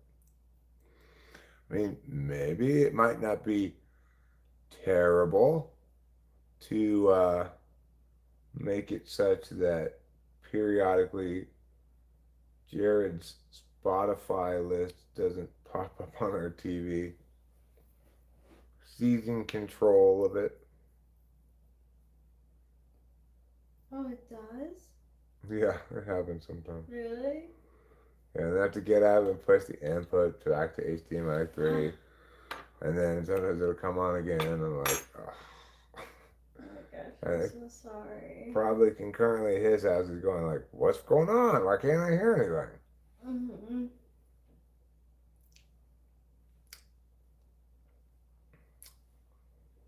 If you don't plan for things going wrong, you plan to fail. I mean, I don't know how badly I can fail at watching TV.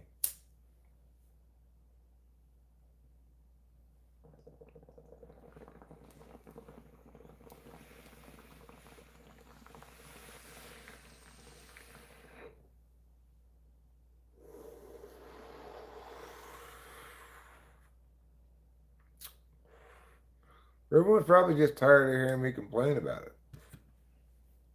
That'd be my guess. And who could blame him? I know, sometimes I get on here and I just complain about things.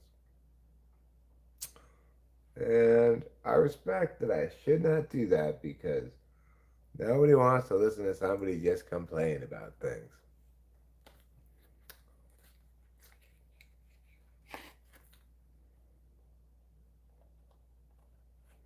Yeah, well, that's one thing I won't complain about anymore. Complaining?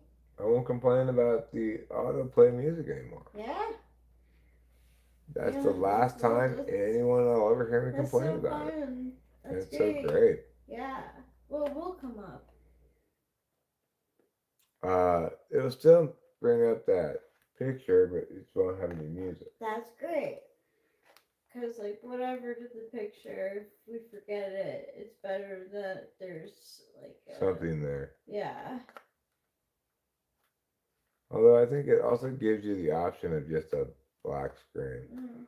But I don't think I'm going to be nearly as likely to forget to turn it off because I've got the remote control now. Yeah, exactly. The remote control now. I did see the timers, and I don't want it to never go to sleep because it's good for it to have some kind of screensavery thing, right? But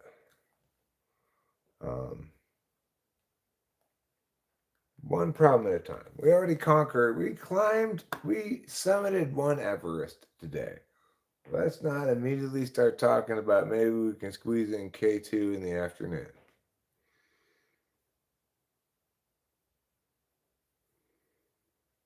I like that you used that kind of time. The parsley, sage, rosemary kind of time. You know, even though I had a fair amount of food earlier on our way to Merced, feeling a bit peckish. I am too. How are you? Mm-hmm. Would you like me to make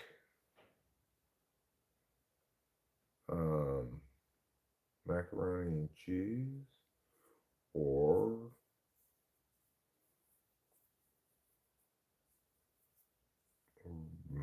we don't have any broccoli.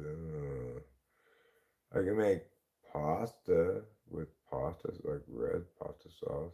We have pasta sauce. Well, I can make it from tomato paste, garlic, onions, or that kind of. That sounds good. And or I could try to make like a meat sauce with ground beef as well. True, you could. What do you think about that? Yeah, that sounds good. All right, well that's cool. Let me do that then, because then I'll have the ground beef out, and I can segment it and put it into use portions, and then put those in the freezer so that when I use ground beef in the future, I don't have to like saw apart a big frozen chunk of ground beef. I didn't know we had pasta. Yeah, we do have pasta. I should double check, but I'm, highly sure. I think we've got a box of barilla. Barilla. You're my barilla. Thanks, darling. You're welcome. I give you a kiss on the cheek. Mm-hmm. Is it because I'm Italian for pasta?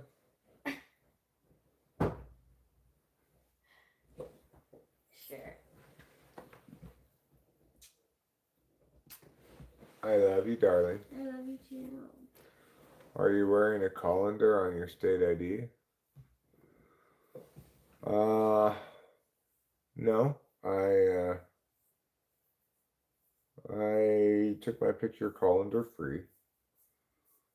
You know what? We don't even need a colander, thanks to the wonderful fit of the steaming tray.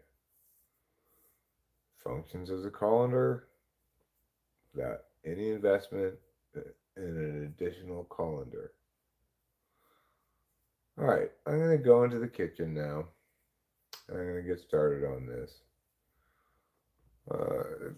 Actually, I'll smoke a cigarette first, and then I'll go in the kitchen and get started on that. I'm not too worried that I'm going to miss anything crucial in this baseball game. So, I figure when the food's all ready, we'll end the stream, watch a movie. Yeah. Find something. Or if we can't find anything, I wouldn't mind watching free run with you. I know you watch it in dubs. That's fine. Okay. But if you don't want to do that, then I'd rather. It'd be cool if we could find a good movie. Yeah, right. Something newish. What kind of movie do you want to watch? Anything with blood. I've just seen so much of it. Too much blood, too much. Okay. A blood-free movie.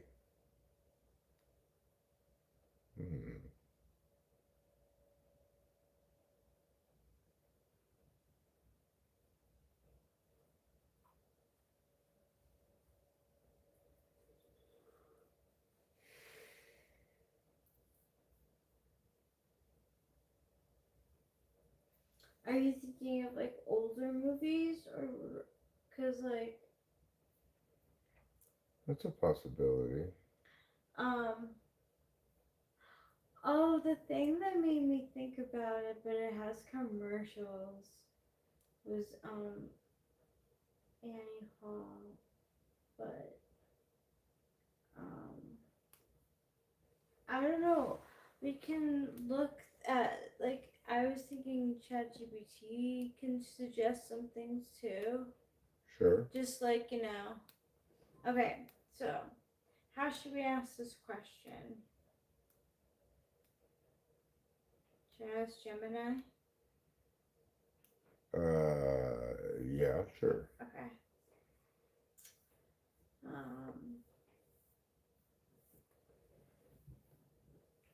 let me think about how to phrase it first. Okay.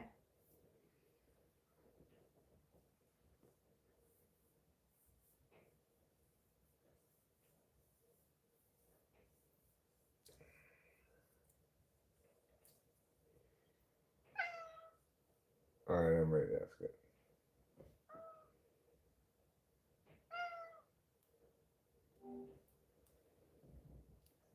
What's a good movie that both...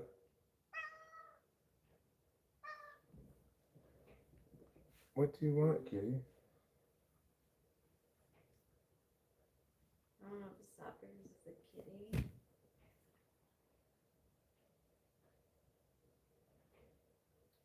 You could say like current movie too. Okay. Alright. Let me just type it into the computer. Okay. That'll be easier. That is easier.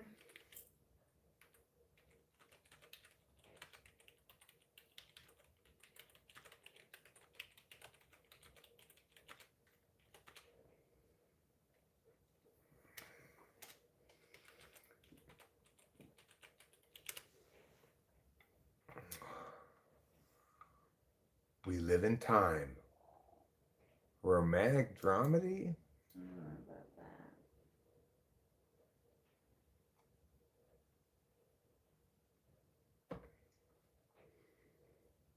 Well,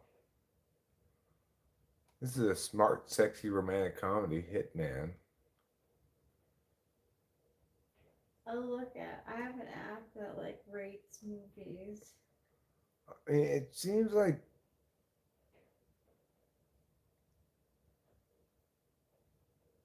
these are all like Supergirl movies. Mm-hmm. It's not fair. Before Sunrise, they indicate there. Yeah. Let's look at this Cosmopolitan's ultimate movie bucket list. Something like. Okay, that's a good idea. We can check this Yeah. out. But I kind of want to, We've seen that. yeah, Avatar. I've actually never seen Avatar. But I don't know if I really want It's to. been so long since I've seen Avatar. Bridge to Terabithia. Oh, I heard it's really sad. Oh no. I can't. We will not be watching that. Harry Potter Zootopia. Utopia's super high up. That's so. I Have mean, you ever it was seen good, it? but like. You saw it? Yeah. Top Gun Maverick. Finding Nemo. Ghostbusters. Mrs. Doubtfire. Pride and Prejudice. Eternity. What's that about?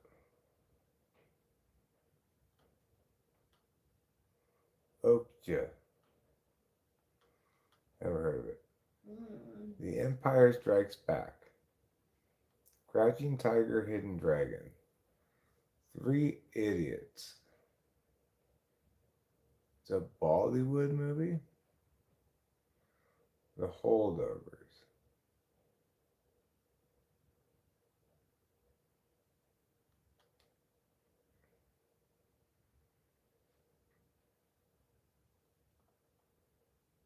Wait, this isn't out yet? I don't know. Looks like it's not out yet. E.T. That's Drew I've never Barrymore. seen E.T. You ever seen E.T.? Mm-mm. We could see E.T. if you want to. Okay. Certainly a possibility. That's I haven't one seen on it. our list. Okay, I haven't seen it in God knows how long, but The Menu. A young couple, Nicholas Holt and Anya Taylor-Joy, are part of an exclusive group of people traveling to fine dining restaurants located on a private island run by a famous chef who prepared a lavish menu for the evening. But by the third course, it becomes clear to the guests that their meal will be full of shocking surprises, and not in a good way. Says that right there. Not in a good way. Wow, that's high up. I wonder what that's all about. What am I putting on the list? E.T. E.T. You can put the menu on the list too. I'm Okay, curious. why I'm not not? sure if it's out yet or not. But... Okay, I have this like app that rates movie from 1 to 5, and oh, I heard that was really good, but I think it's supposed to be. I don't think you would like it. I think it's sentimental. I don't know. No, thank you. In the mood for love. A journalist and his wife See move the into a. menu. Yeah, the menu is the second one.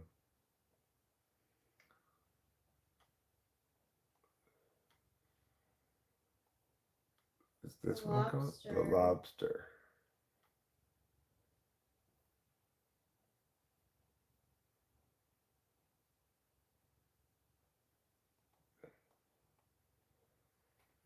Hmm. Lobster seems strange. Yeah, The, it does seem strange. the Iron Claw. Birdman.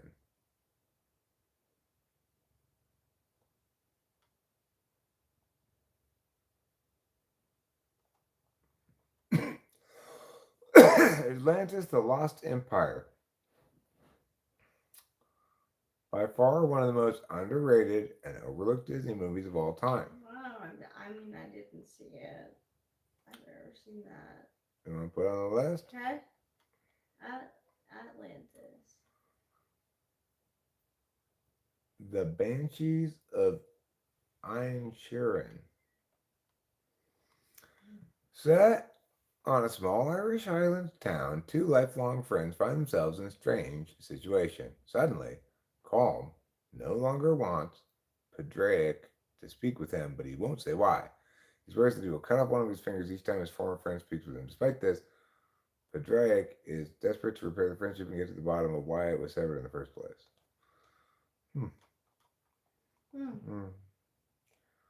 Poor Things. Academy Award winning film directed by Yorgos Lanthimos. It's centered around a young woman named Bella Baxter who is brought back to life by an unorthodox scientist. We follow Bella as she runs away from her life in London to explore the world, finds her freedom, and evolves into a person who stands for equality and liberation. The Grand Budapest Hotel. I I remember at some point being curious to see it. Have you seen it? I've seen it. Oh, was it good? I would watch it again. Well, you've seen it. What? Whiplash. I've never seen Whiplash.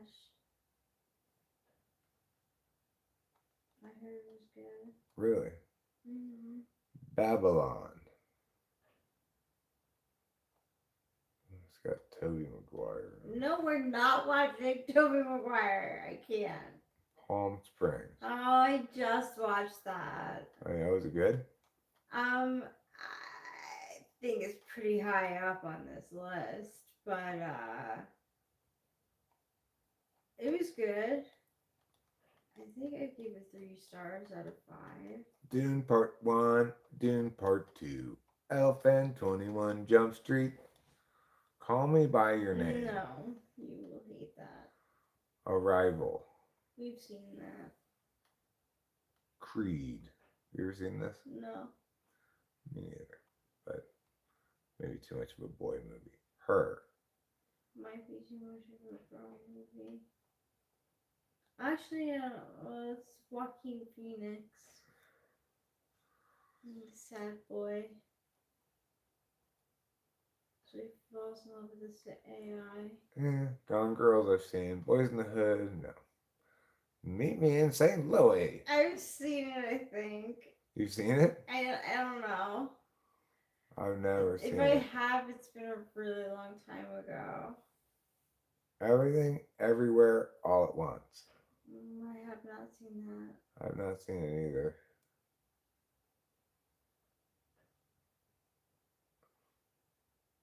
A Chinese immigrant is struggling to connect with her husband and her adult daughter, all while trying to pass a tax audit. As if that isn't enough, she finds herself at the center of a war for the multiverse, sending her on an adventure that could determine the fate of the entire world and of her family. 8th grade. painfully accurate depiction of middle school can be difficult to watch, then I'm going to pass. Passing. This is about like a black person who's passing as a white person. Not interested. Selena, the I biopic. can't believe that's so. Oh.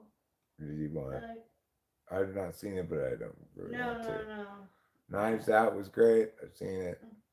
Black Panther is okay, but I've seen it. Pan's Labyrinth.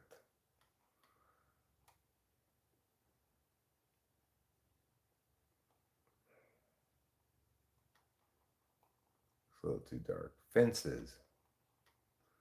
Parasite. no. I think it's supposedly gross. The Social Network. To all the boys I've loved before. Magic Mike. Pass on that one. Alien. Catch Me If You Can. I've actually never seen that movie.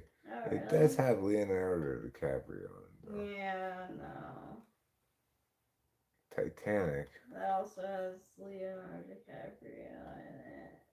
Fuck that dude. Sorry. Not that, not that. Ferris Bueller's Day Off. We've seen it not that long ago. The Notebook. No, thank you. 12 Angry Men. I think we saw it, didn't we? Get Out. Get out, get I out. think it's like a horror, yeah.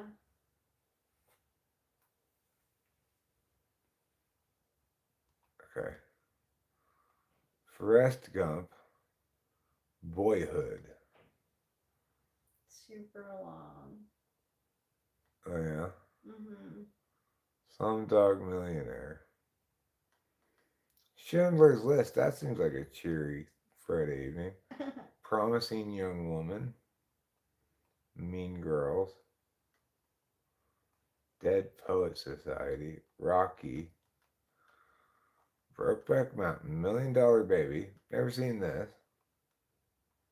I've never seen $1 Million Baby. You've not? No. You want to put it on the list? Sure. Or if you don't want to watch it, it's fine. That's okay. When Harry Met Sally. Legally Blonde. The Lord of the Rings, Return of the King. The Godfather. An Inconvenient Truth. Really? Up. Never seen Up. What is it that we're putting on the list? $1 Million Baby. Million. Have you ever seen Casablanca? Million. Yes. Have you ever seen Little Miss Sunshine? Yes. The Power of the Dog. I don't know if I can watch that dog movie. Brockovich. Fight Club. The Farewell. See you later, lady. Mm-hmm.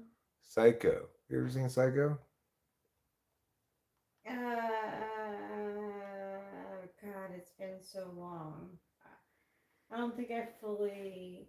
Some movies I've fallen asleep to. That's one of them I have. Because I can watch stuff in the background and I fall asleep to. I'm not watching that. That one scene, I can't deal with it. I didn't want to watch it at all. Okay. The Good, the Bad, and the Ugly. Rear Window. We saw that. Yeah. Steel Magnolias.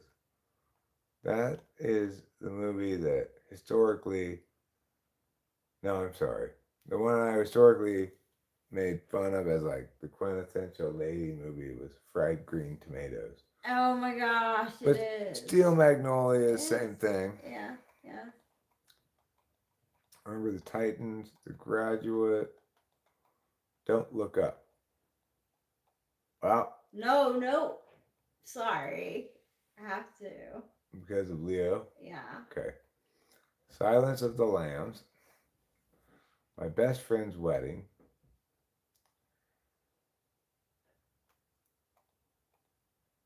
Nomadland.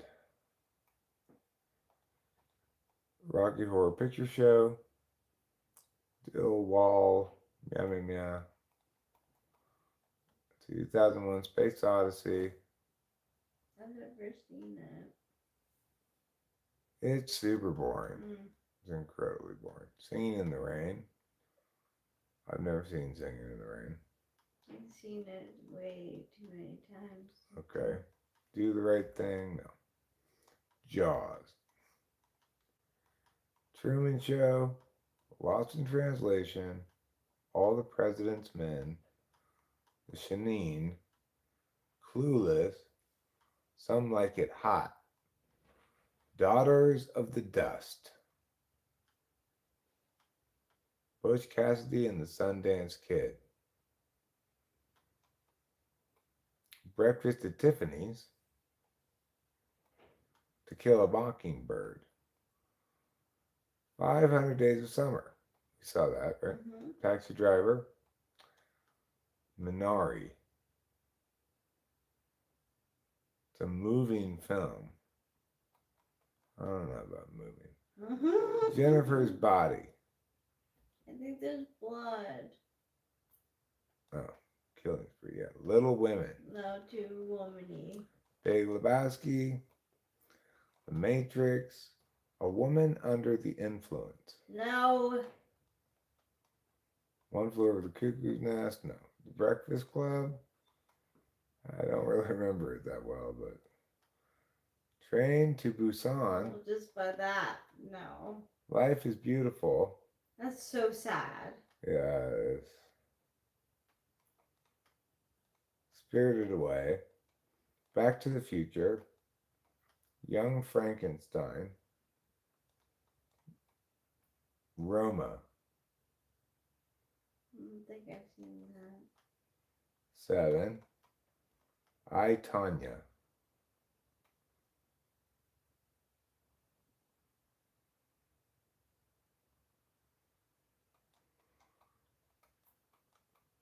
Guess that's it.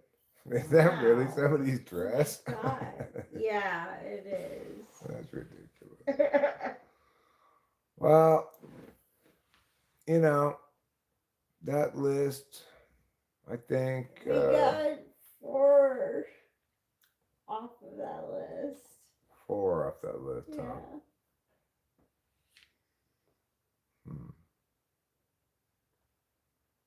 Paprika. Tom Cruise is in Legend. I'm not sure if I've seen Legend. I think I've seen Legend.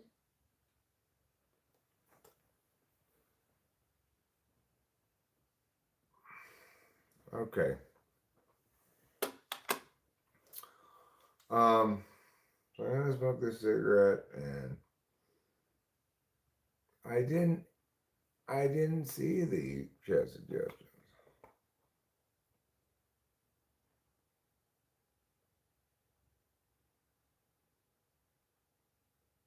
I have never seen Magic Mike.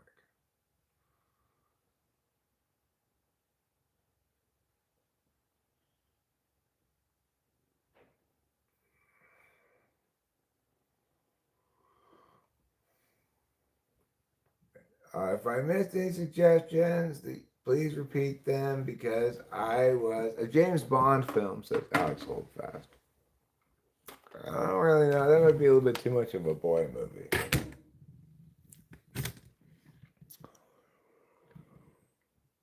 Well, obviously, gee, when I'm reading a list of things on the internet, a list of movies, I'm also not concurrently reading the chat.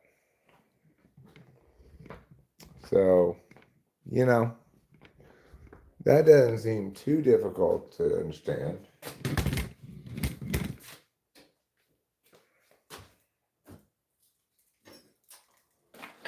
Okay.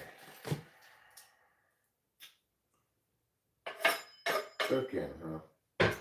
Alright, that's fine. I want to eat something good, so that means we're just gonna have to cook. I don't want to make something like frozen dinner, so cooking it is.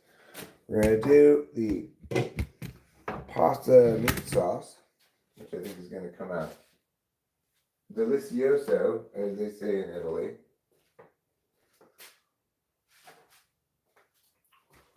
We're gonna start by wiping down this pan.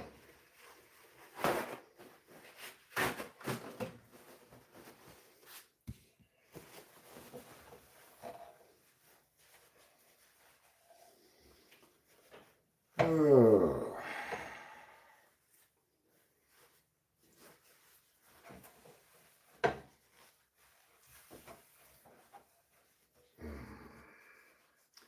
Eric is a very good rester.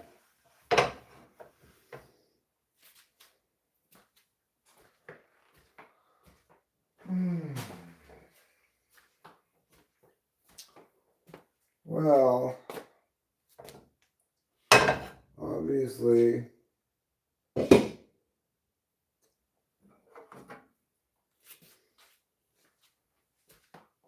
still haven't smoked a cigarette.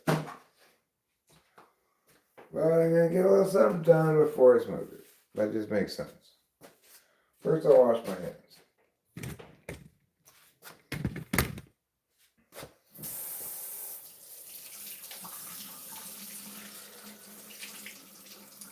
I got the cold water. You're making my hands so cold. Oi, oi, oi. What am I to do with the cold hands?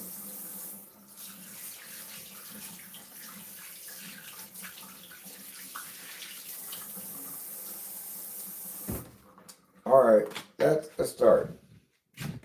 Again. So, you know, I'm engaging in the horrors of life like all of us are. Every day, one day closer to death.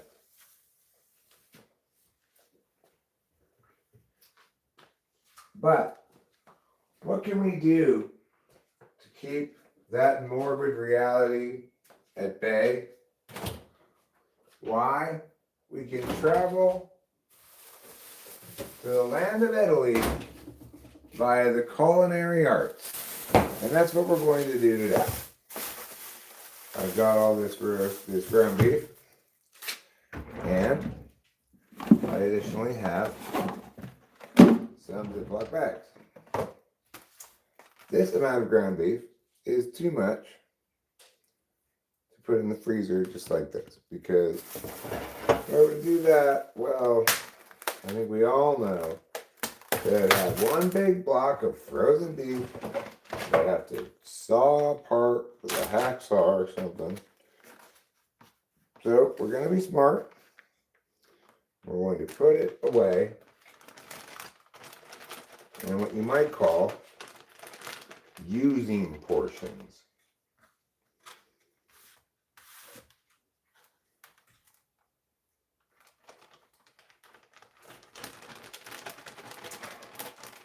All right, that's one using portion. You can have portions of different sizes. They don't all have to be the same size. This is 3 pounds of ground beef. 3.5 pounds of ground beef. So, you know, I got the value size. If properly portioned and put in the freezer, well, this is a good idea. Not properly portioned and put in the freezer, you got yourself a big block of pain in the ass.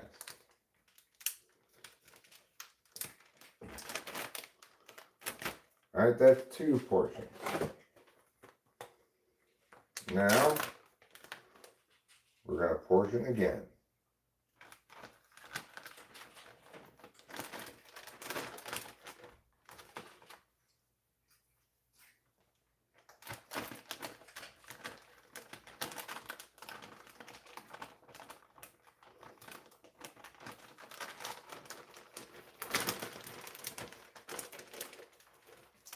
All right.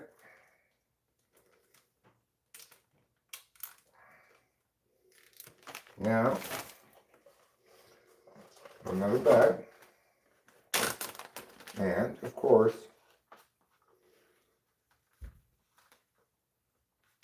another portion.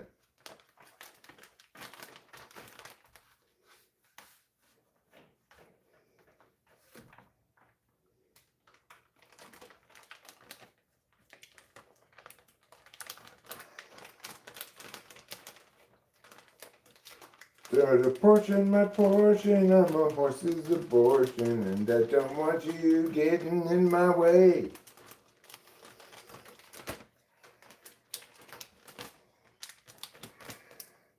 That's a lot of ground beef.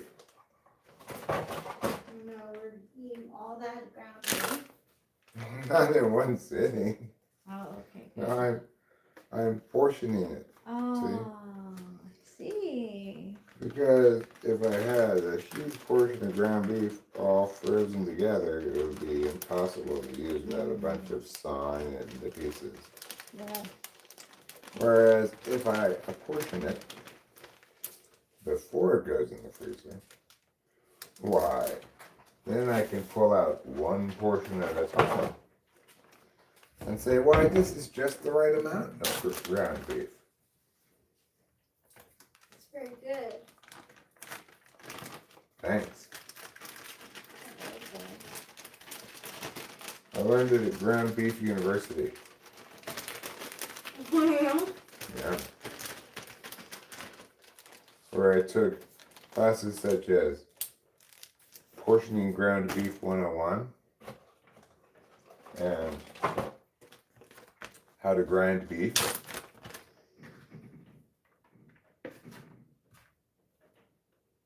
Why you should always get the 70-30. Yeah, they had a whole class on that. This amount of beef here seems like the right amount of beef for our meat sauce.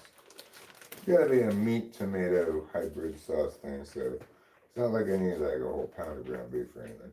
I'm gonna put a little bit more in there. But that's fine. Alright, these ones that I've portioned into bags, why they can go, maybe you don't want to guess, that's right, in the freezer. Alongside your mother.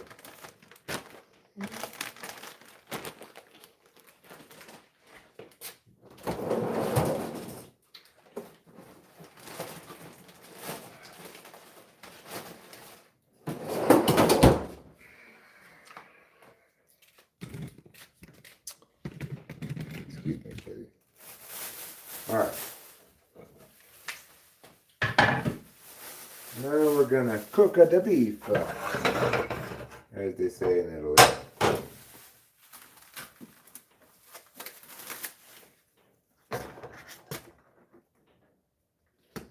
So we'll start with some ground beef, just like that.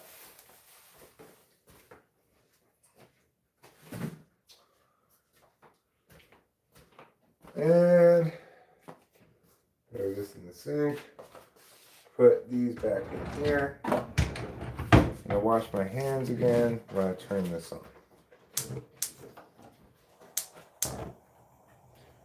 Should be in the bed.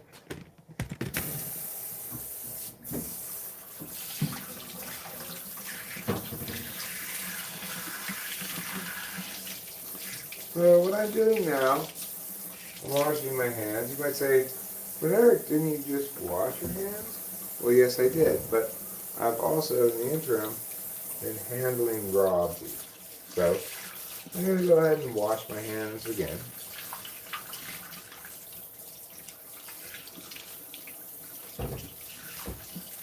And they are now washed.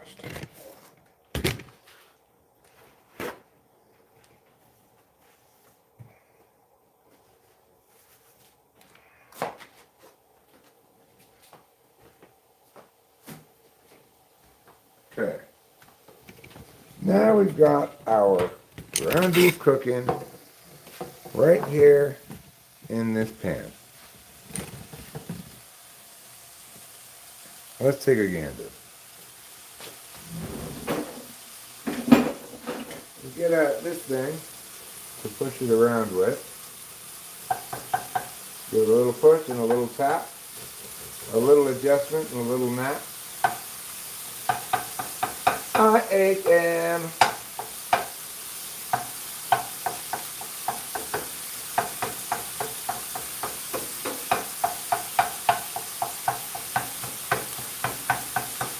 It's okay, Eric. It's okay, little Eric. everything's going to be just fine.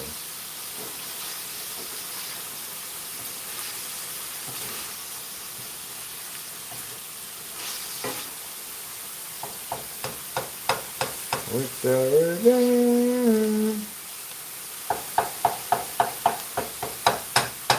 Alright, there we go. We decided to push this around. And I'm going to let it brown up a bit more.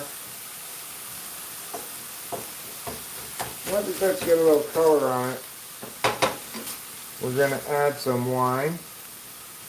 We're going to chop up some onions and garlic. Add a little oregano. And a can of tomato paste. Then probably maybe a little more wine.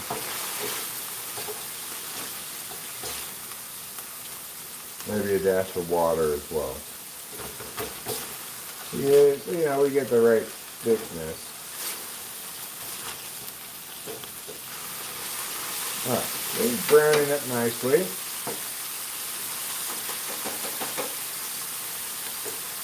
And this is going to be a nice meat sauce.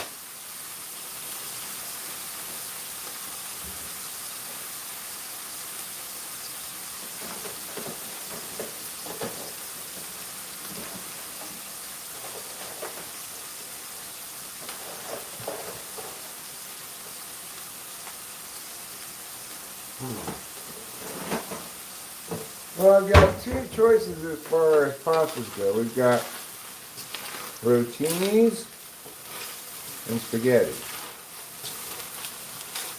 I'm not sure if we have enough rotinis for both of those.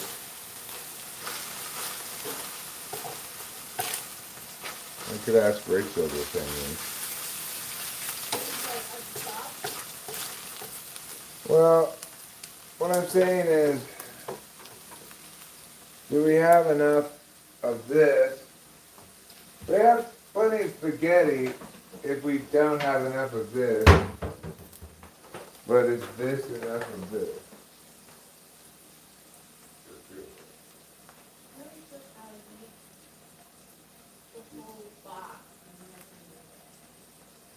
that enough?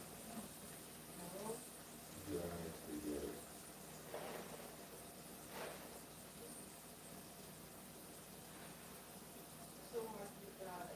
How much spaghetti? That way we won't have too little. Okay, I'm gonna make the spaghetti so we don't have too little pasta. Now, probably says on here how long to cook it. 15, no wait, that's pretty bad. How long do you cook spaghetti for usually?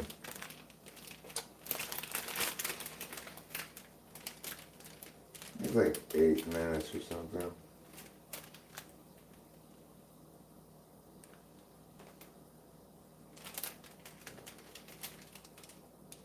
Oh, I see. 10 to 11 minutes. It says right there. 10 to 11 minutes. Okay. What we're going to do next is we're going to cut some things up that are going to go in here with the beef.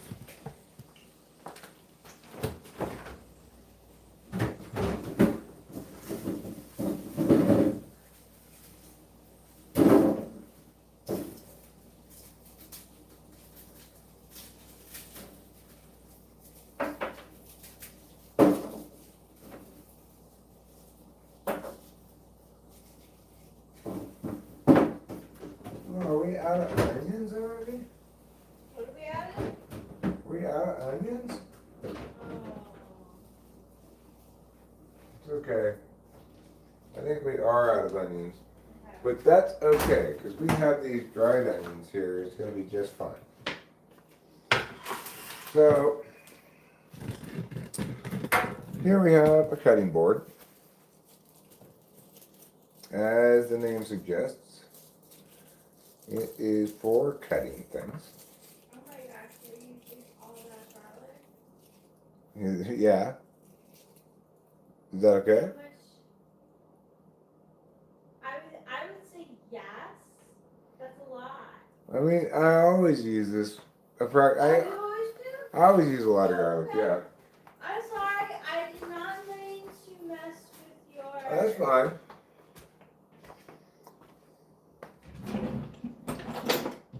I like garlic a lot. I like garlic too. It's just I didn't know. Alright, let's start by cutting off the little wood end.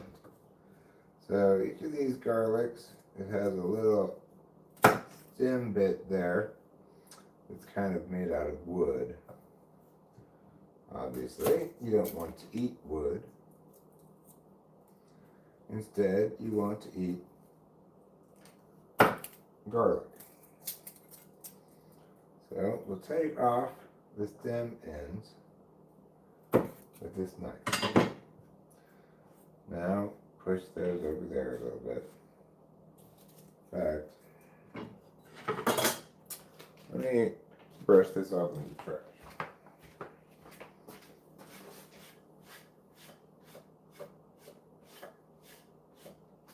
Had some breadcrumbs on it.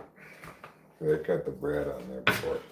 Alright, now we've got these garlics. Each of them needs to be hit with a hammer.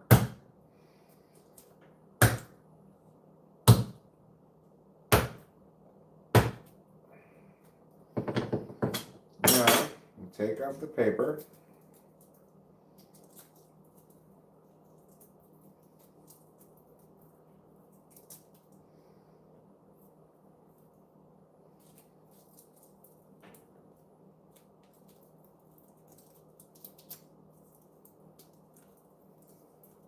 Take it off with our taking fingers.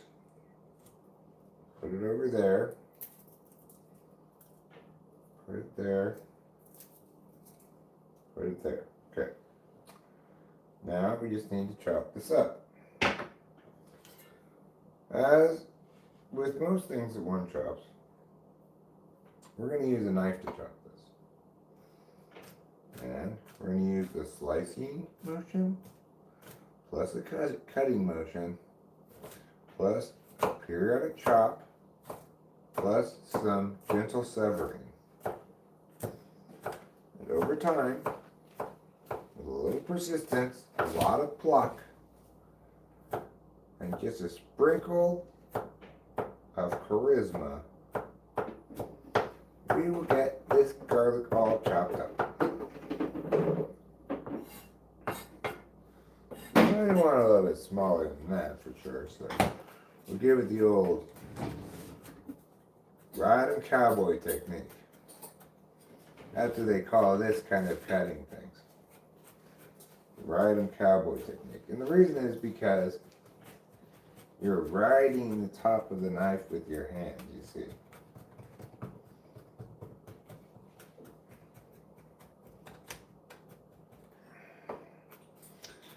Okay. I wonder who... What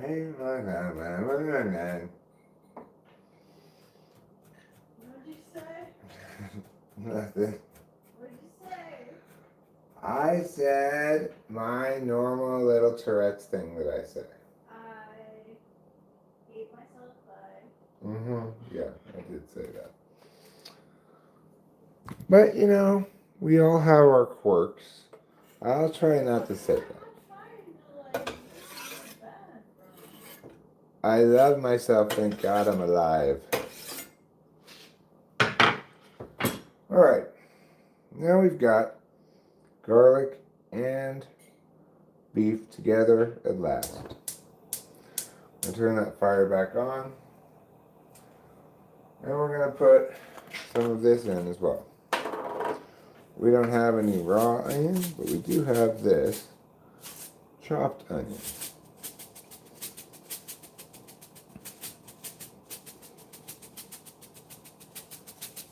Alright.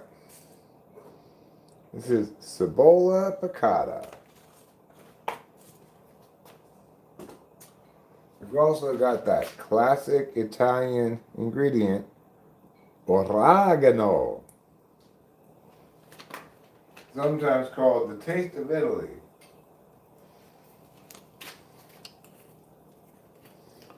We're going to put in a little bit of wine.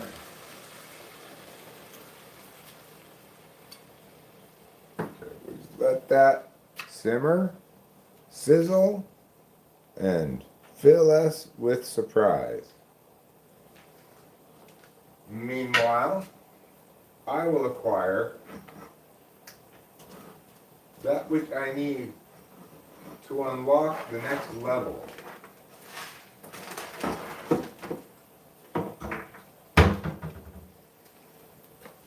Tomato paste.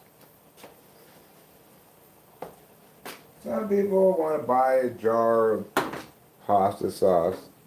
That's not the way to make good pasta sauce. The way to make good pasta sauce is to use tomato paste plus some other stuff like I have here.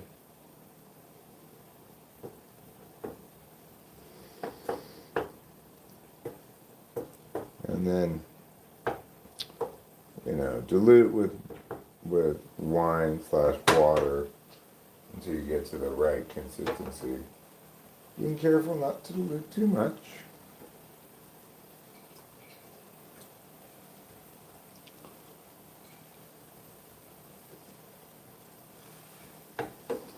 Now we are going to put, of course, a little bit of salt in here, because salt, they say, is the universal seasoning.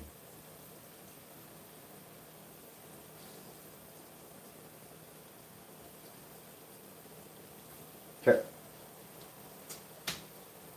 We can sprinkle a little bit of pepper too. Doesn't need to be a ton. And it's about time for us to let that simmer for a second while we get a pot of water started for our pasta, namely spaghetti.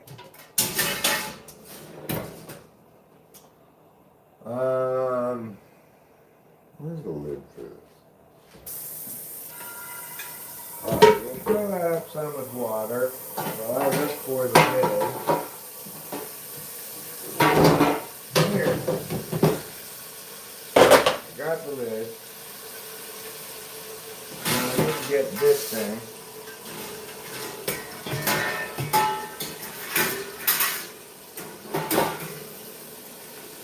Yeah, I don't have to use this thing. I could just put the spaghetti directly in the pot and then pour it into this. What? You can. Yeah. I think that might actually work out a little better. So I'm going to do that.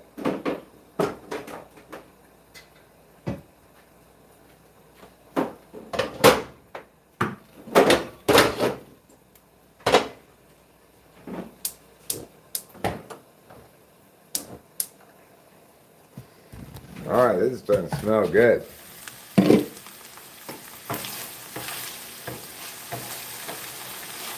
We're going to add a little bit more wine to this and a little bit of water.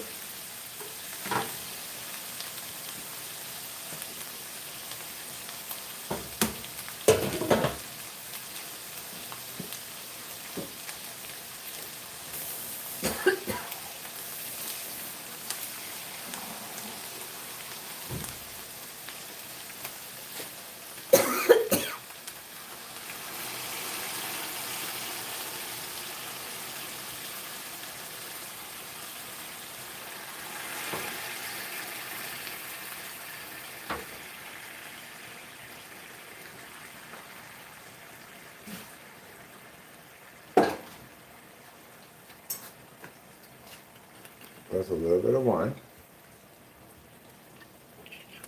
I'm going to let that cook down again. Some, not all the way, because we need to retain some of this liquid for the tomato paste as well.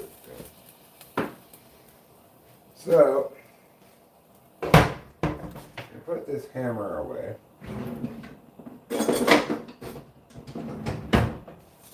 And while we wait for that to simmer down a bit, we will throw these papers from the garlic away. And then we'll do what? Well, we'll wait a moment. We can open this can of tomato paste, but we're going to have to wait for that to glue down, simmer down.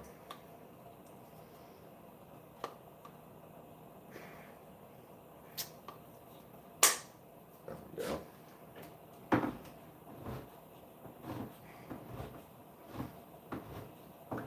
All right. We've got our fire engine red tomato paste. If you look at it under the light, you'll see it's very red.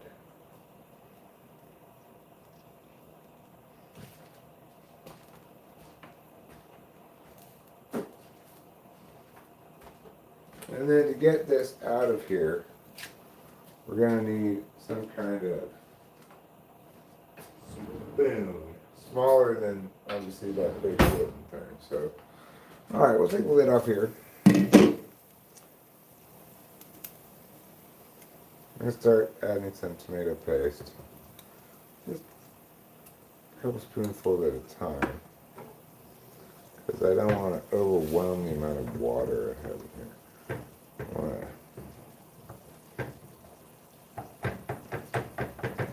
see where we're at in terms of water absorption, liquid absorption before I put the rest of it in.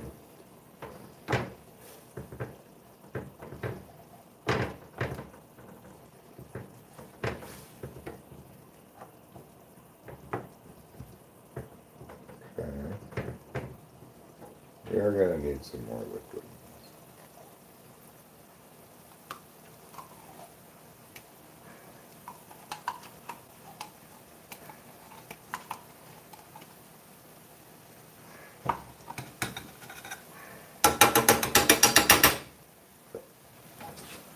Now, we'll get a little bit more water in case I need it.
Okay, I'm going to put a little bit more wine in here and turn down the heat and let it simmer for a while, because we've got a while till the water is going to be boiling, let alone the pasta being done. So now we've got this a little bit more soupy, giving it some liquid to burn through before it starts actually burning. Alright, now let's turn the heat down. Let's turn the heat way down low.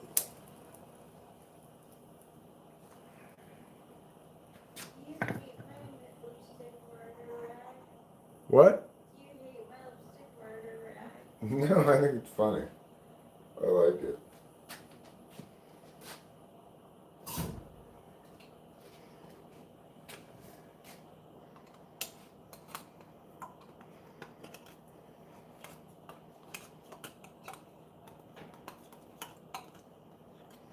I'm going to add a little bit more water to this with the rest of this jar.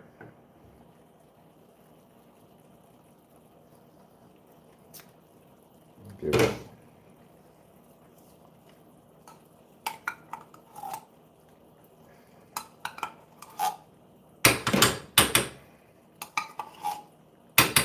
Give it a little more stir here.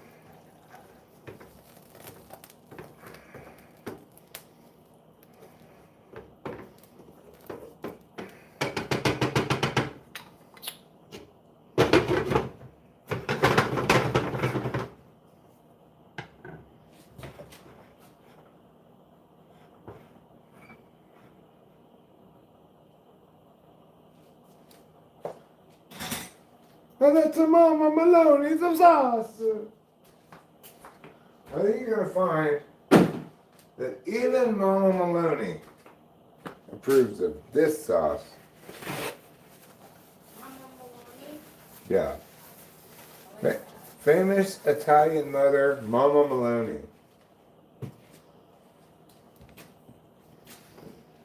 Okay, we're going to put this over here. At long last, after much toil and struggle, we have earned a cigarette.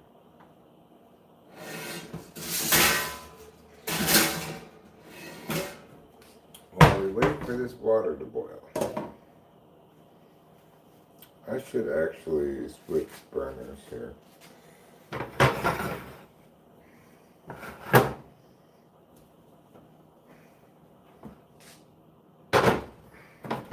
That one's the hottest burner, so this one to a milder burner. I'll turn this one all the way. Alright, doing great. We're doing great and we're winning races. We're earning cigarettes and changing the world for the better every day with our horrible ways.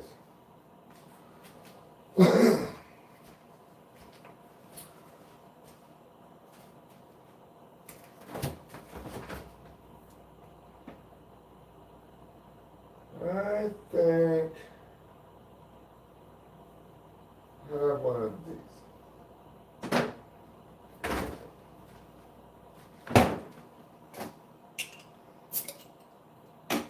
I've earned this as well. I've earned it by doing a bunch of stuff. We did a lot of stuff today. Rachel and I were a couple of taskmasters.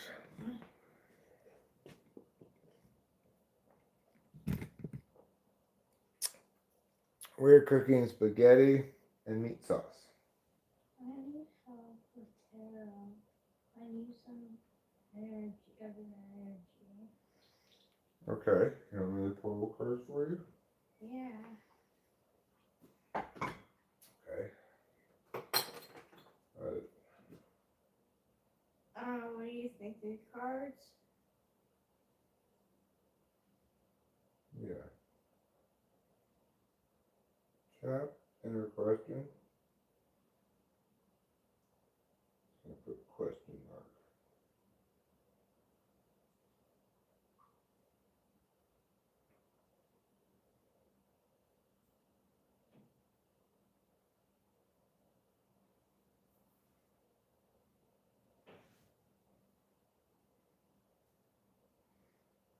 All right, see what you got. I don't have my glasses. They're right here, though. 3 of Cups, 8 of Rods, 4 of Swords. What? Yeah. What are the 8 of rods and 4 of swords? 8 of Rods like fast movement, and 4 of Swords is rest. Okay. Well, those are certainly not bad cards. No, they're not. They do come after the 3 of Cups, which is celebration. Well, you know, I don't find myself like immersed in the best energy right now either.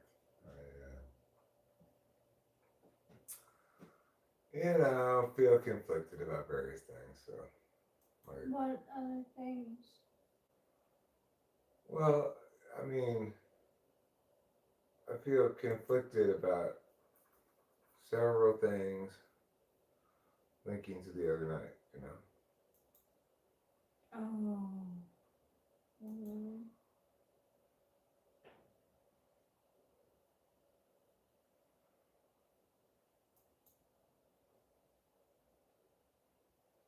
Okay, put that back up. I'm gonna go outside now and have this cigarette. Good energy caught the last few minutes of that stream. Well, that's fine, but life's complicated sometimes. I sometimes have mixed feelings about things. Sometimes I make mistakes. Sometimes I have regrets. We all do. Yeah. So, it's not a big deal. It's just. Still feel bad. Yeah.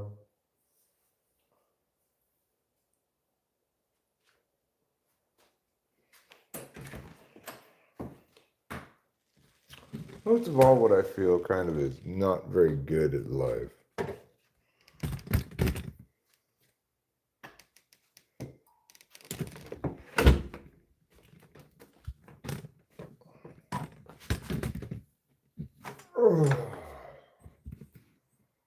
Oh God, my back's smacky.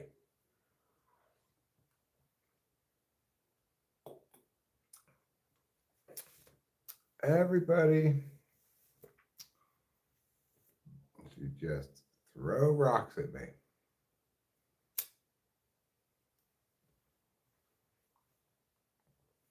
We agree, Eric. We should all throw rocks at you.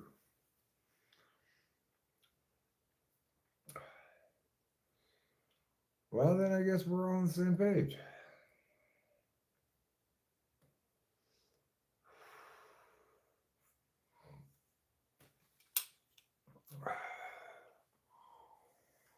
You know what you are? You are the sunshine of my life. You are the wind beneath my wings. You are the spur in the side of my horse, the thistle in my boot, the blister on my toe.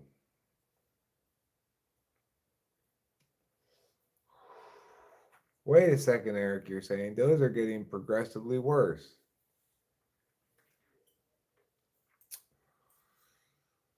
Yeah, you're not wrong.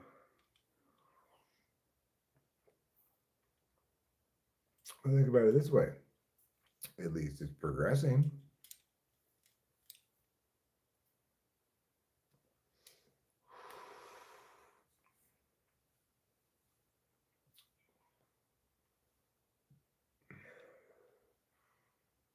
Don't be an nincompoop.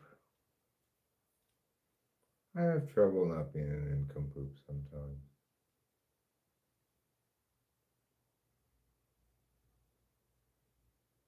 I get moody when I'm a nincompoop. And also when I'm not a nincompoop.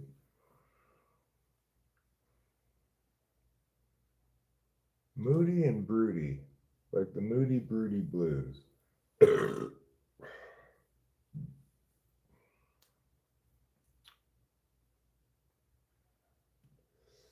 Anyway, I think a nice homemade pasta dinner with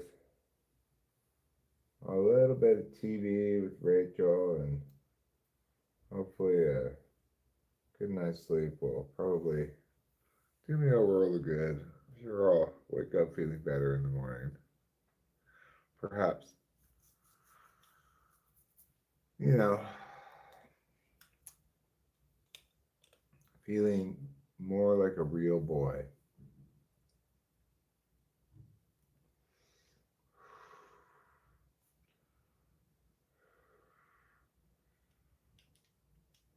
I spent all of my early years as a child. So I know what it's all about.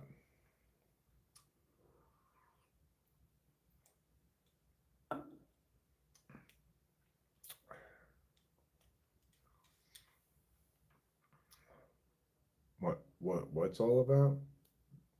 The inner child within me. The tiny newborn baby that comprises my soul. Always going, when? Let me out of this old man's body.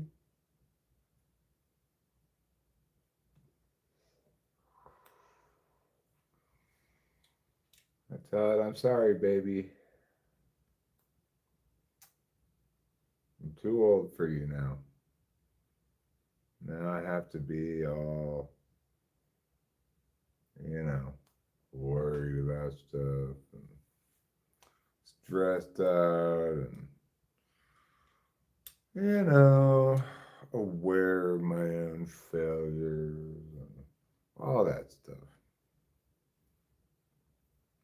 Oh, how nice it would be to go back to being just a newborn baby. Just lying there, periodically crying. When? Yeah, I'm a newborn baby. Everyone like, oh, you're a newborn baby. Those were the good old days.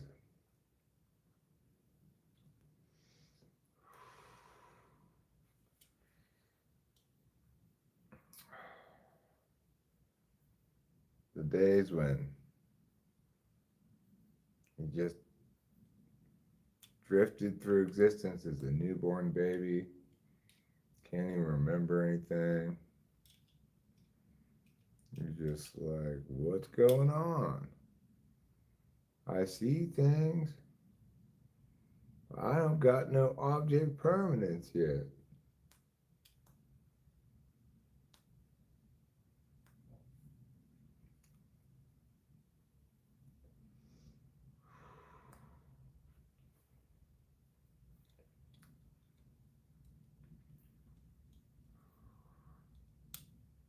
Everyone's like, here, newborn baby, have this, have that.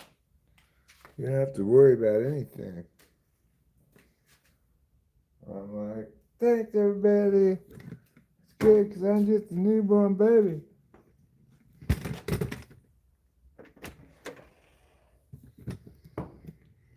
Indeed, it was good because I didn't really have a lot of ability to like cook for myself or anything because I was a newborn baby.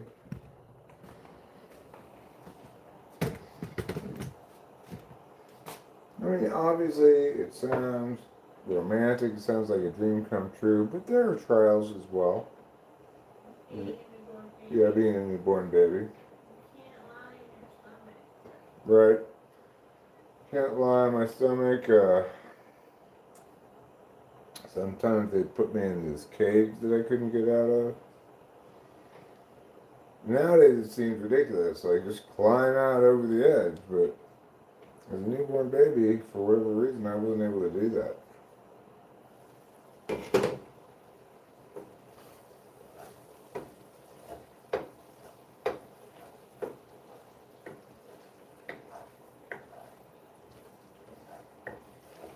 Another thing, of course, was I didn't have any teeth, but that's no different than today.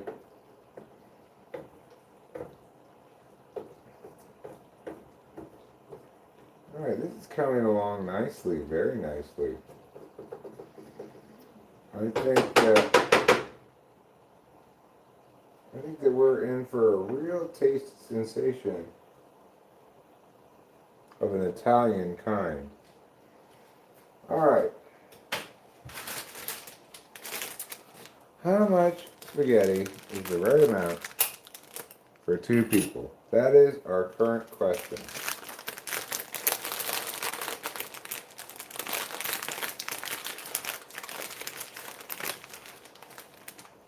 I think it's about this much. What do you think? What? Is that like half replacing that? Probably a little less than half. Okay, yeah, that's good. Okay. So I'm going to break this in half before I put it in here. Let me just go like that. And we're going to, well, we could use these, it's fine. Use these to turn it around.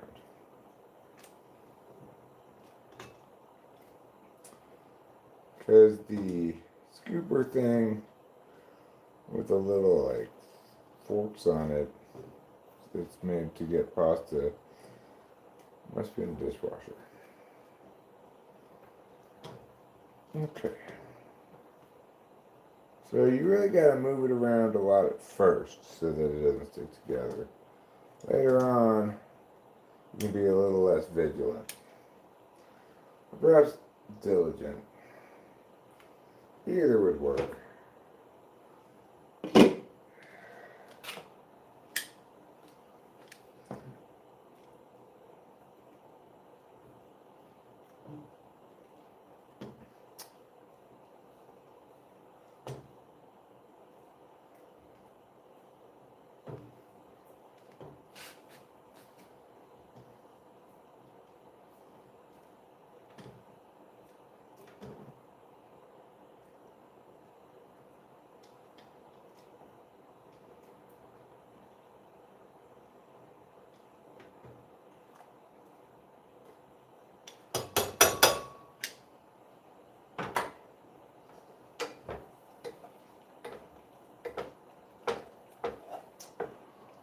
I don't know if there are any inky pinky solvers currently here, but I've got one in mind.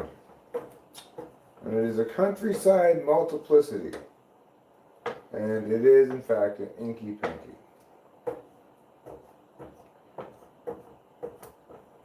A countryside multiplicity. Do you wish that I was good at that?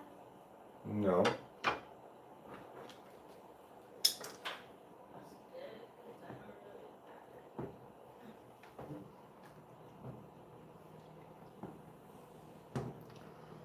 Oh, my back's sore. Yeah, my back's a little sore. It's okay. That's called life in the big city.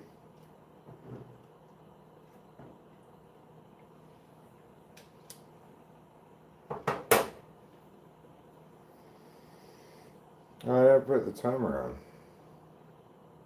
Oh yeah. Is it usually like 7 to 11 minutes? Yeah, it says 10 to 11 minutes. Oh. That'll be 6 minutes. I don't think it's been 5 minutes yet, but I think it's been like 3 minutes. So do that.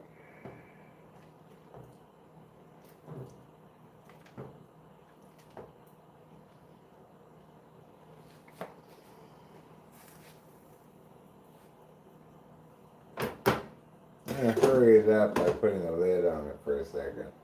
That'll make it boil a little more ferociously.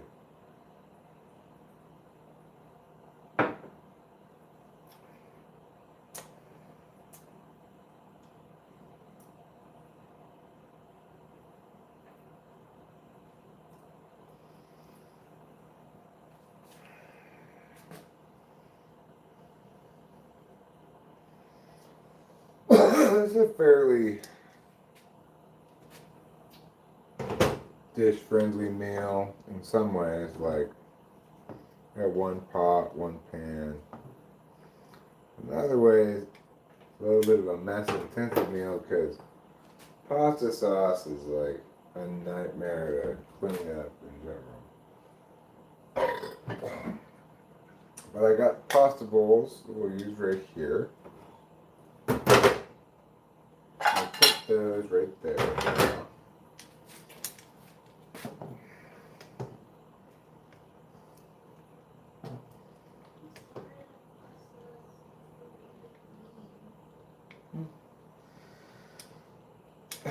It's fine. I'm just making observations.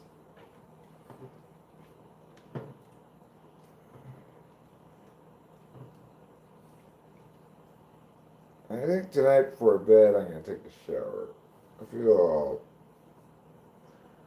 like gross, needing SI reset.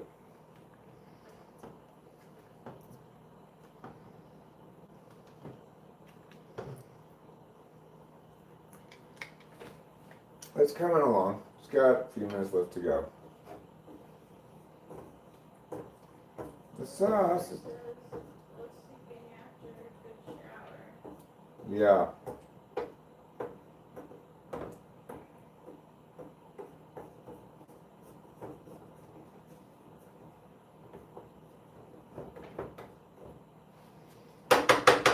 Alright. This sauce is, I'd say, done. But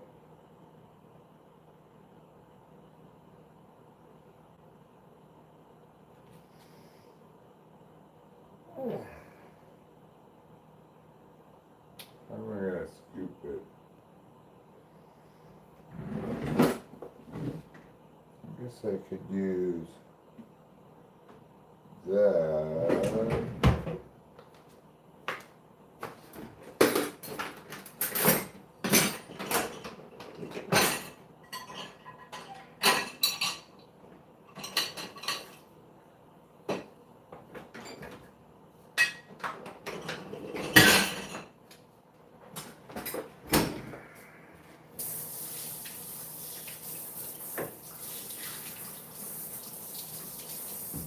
Alright. Got this thing to scoop the pasta sauce with.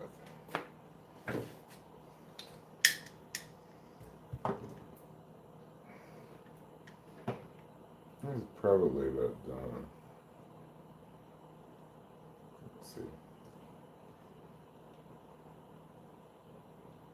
No, it's not.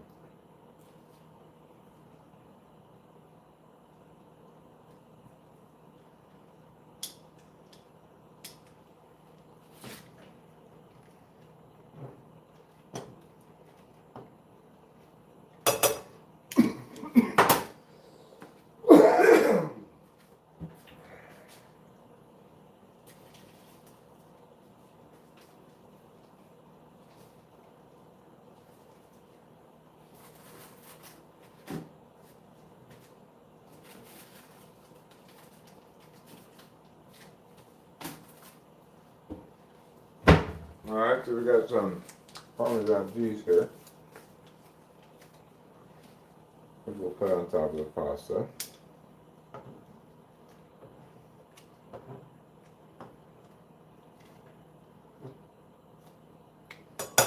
Spaghetti's coming along.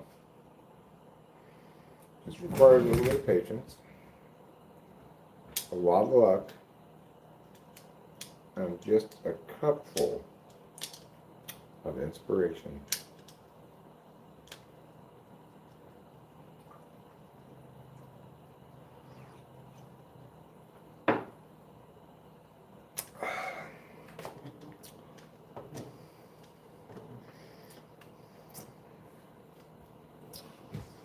The name of this show is called Mama Maroni's Italian Kitchen, featuring me, Mama Maroni, preparing your favorite Italian dishes.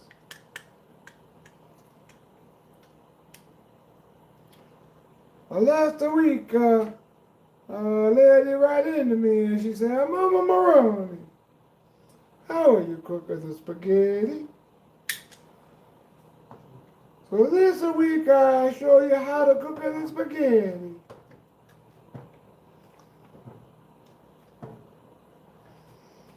Just kind of stir it around.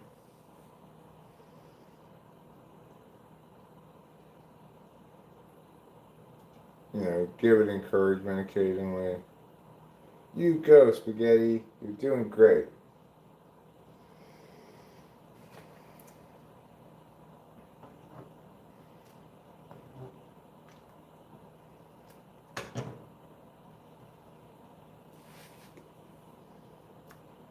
It's still not right.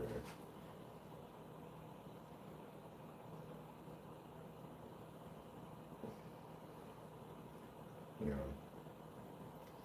Okay. Wait a couple more minutes.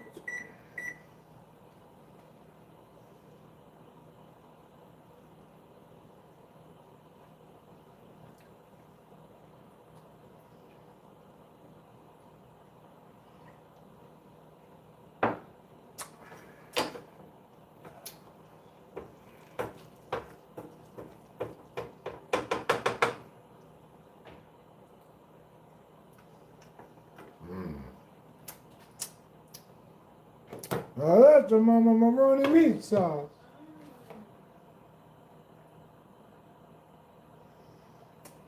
Could use, actually. Here's an old Italian trick. It's a little heavy on the acid, so put a little bit of half and half in there. Maybe even a little bit more.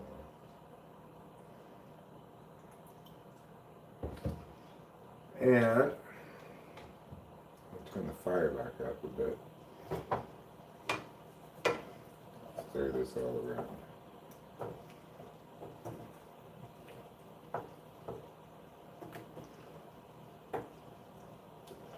Because, yeah, it was a little on the acidic side. But I think this is going to fix it right up.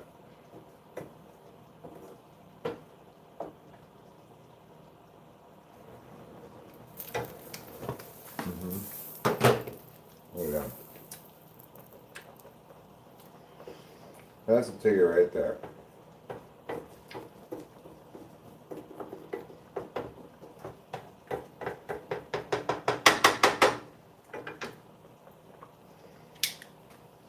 So,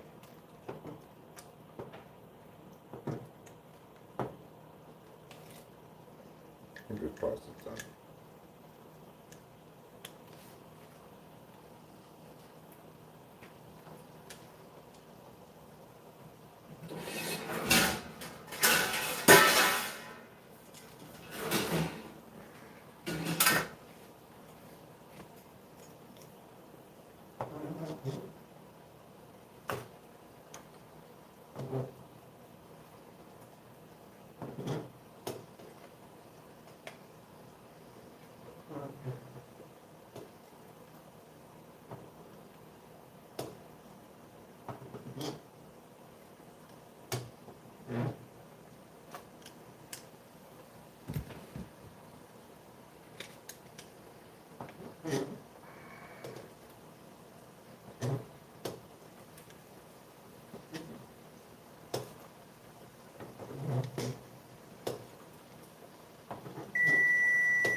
Ah.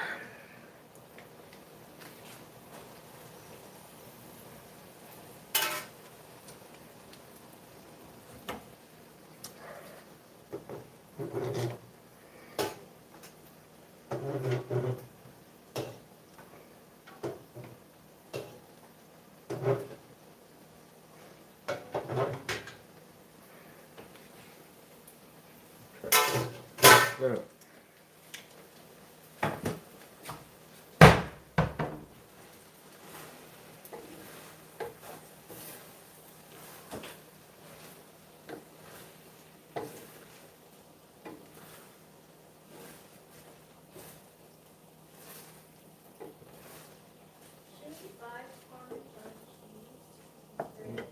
We have some right here. I know, but I mean after. Yeah, it wouldn't hurt, but we could also just get every time we get pizza, you know. We do get pizza reasonably often. Okay. There we go.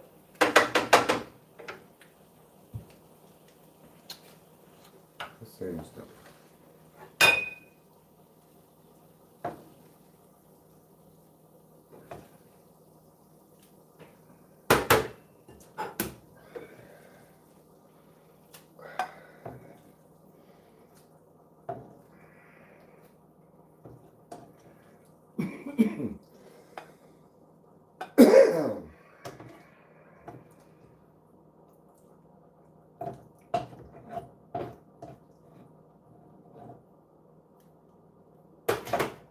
Oh, my back is smacking.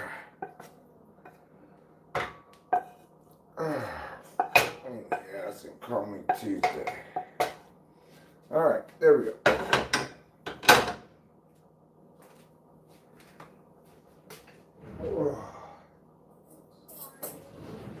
Okay.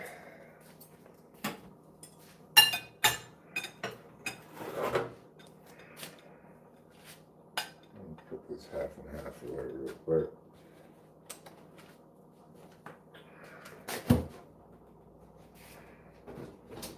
Oh. Oh.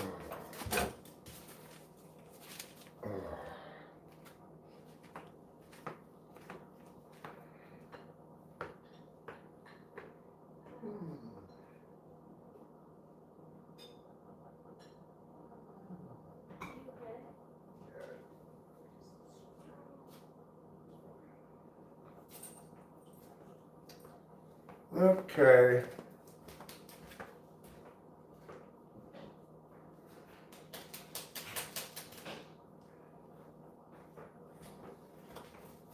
All right, it's time to wrap it up here on the live stream. Thanks a lot for being here. Appreciate your company. See you next time on Mama Maroney's Italian Kitchen.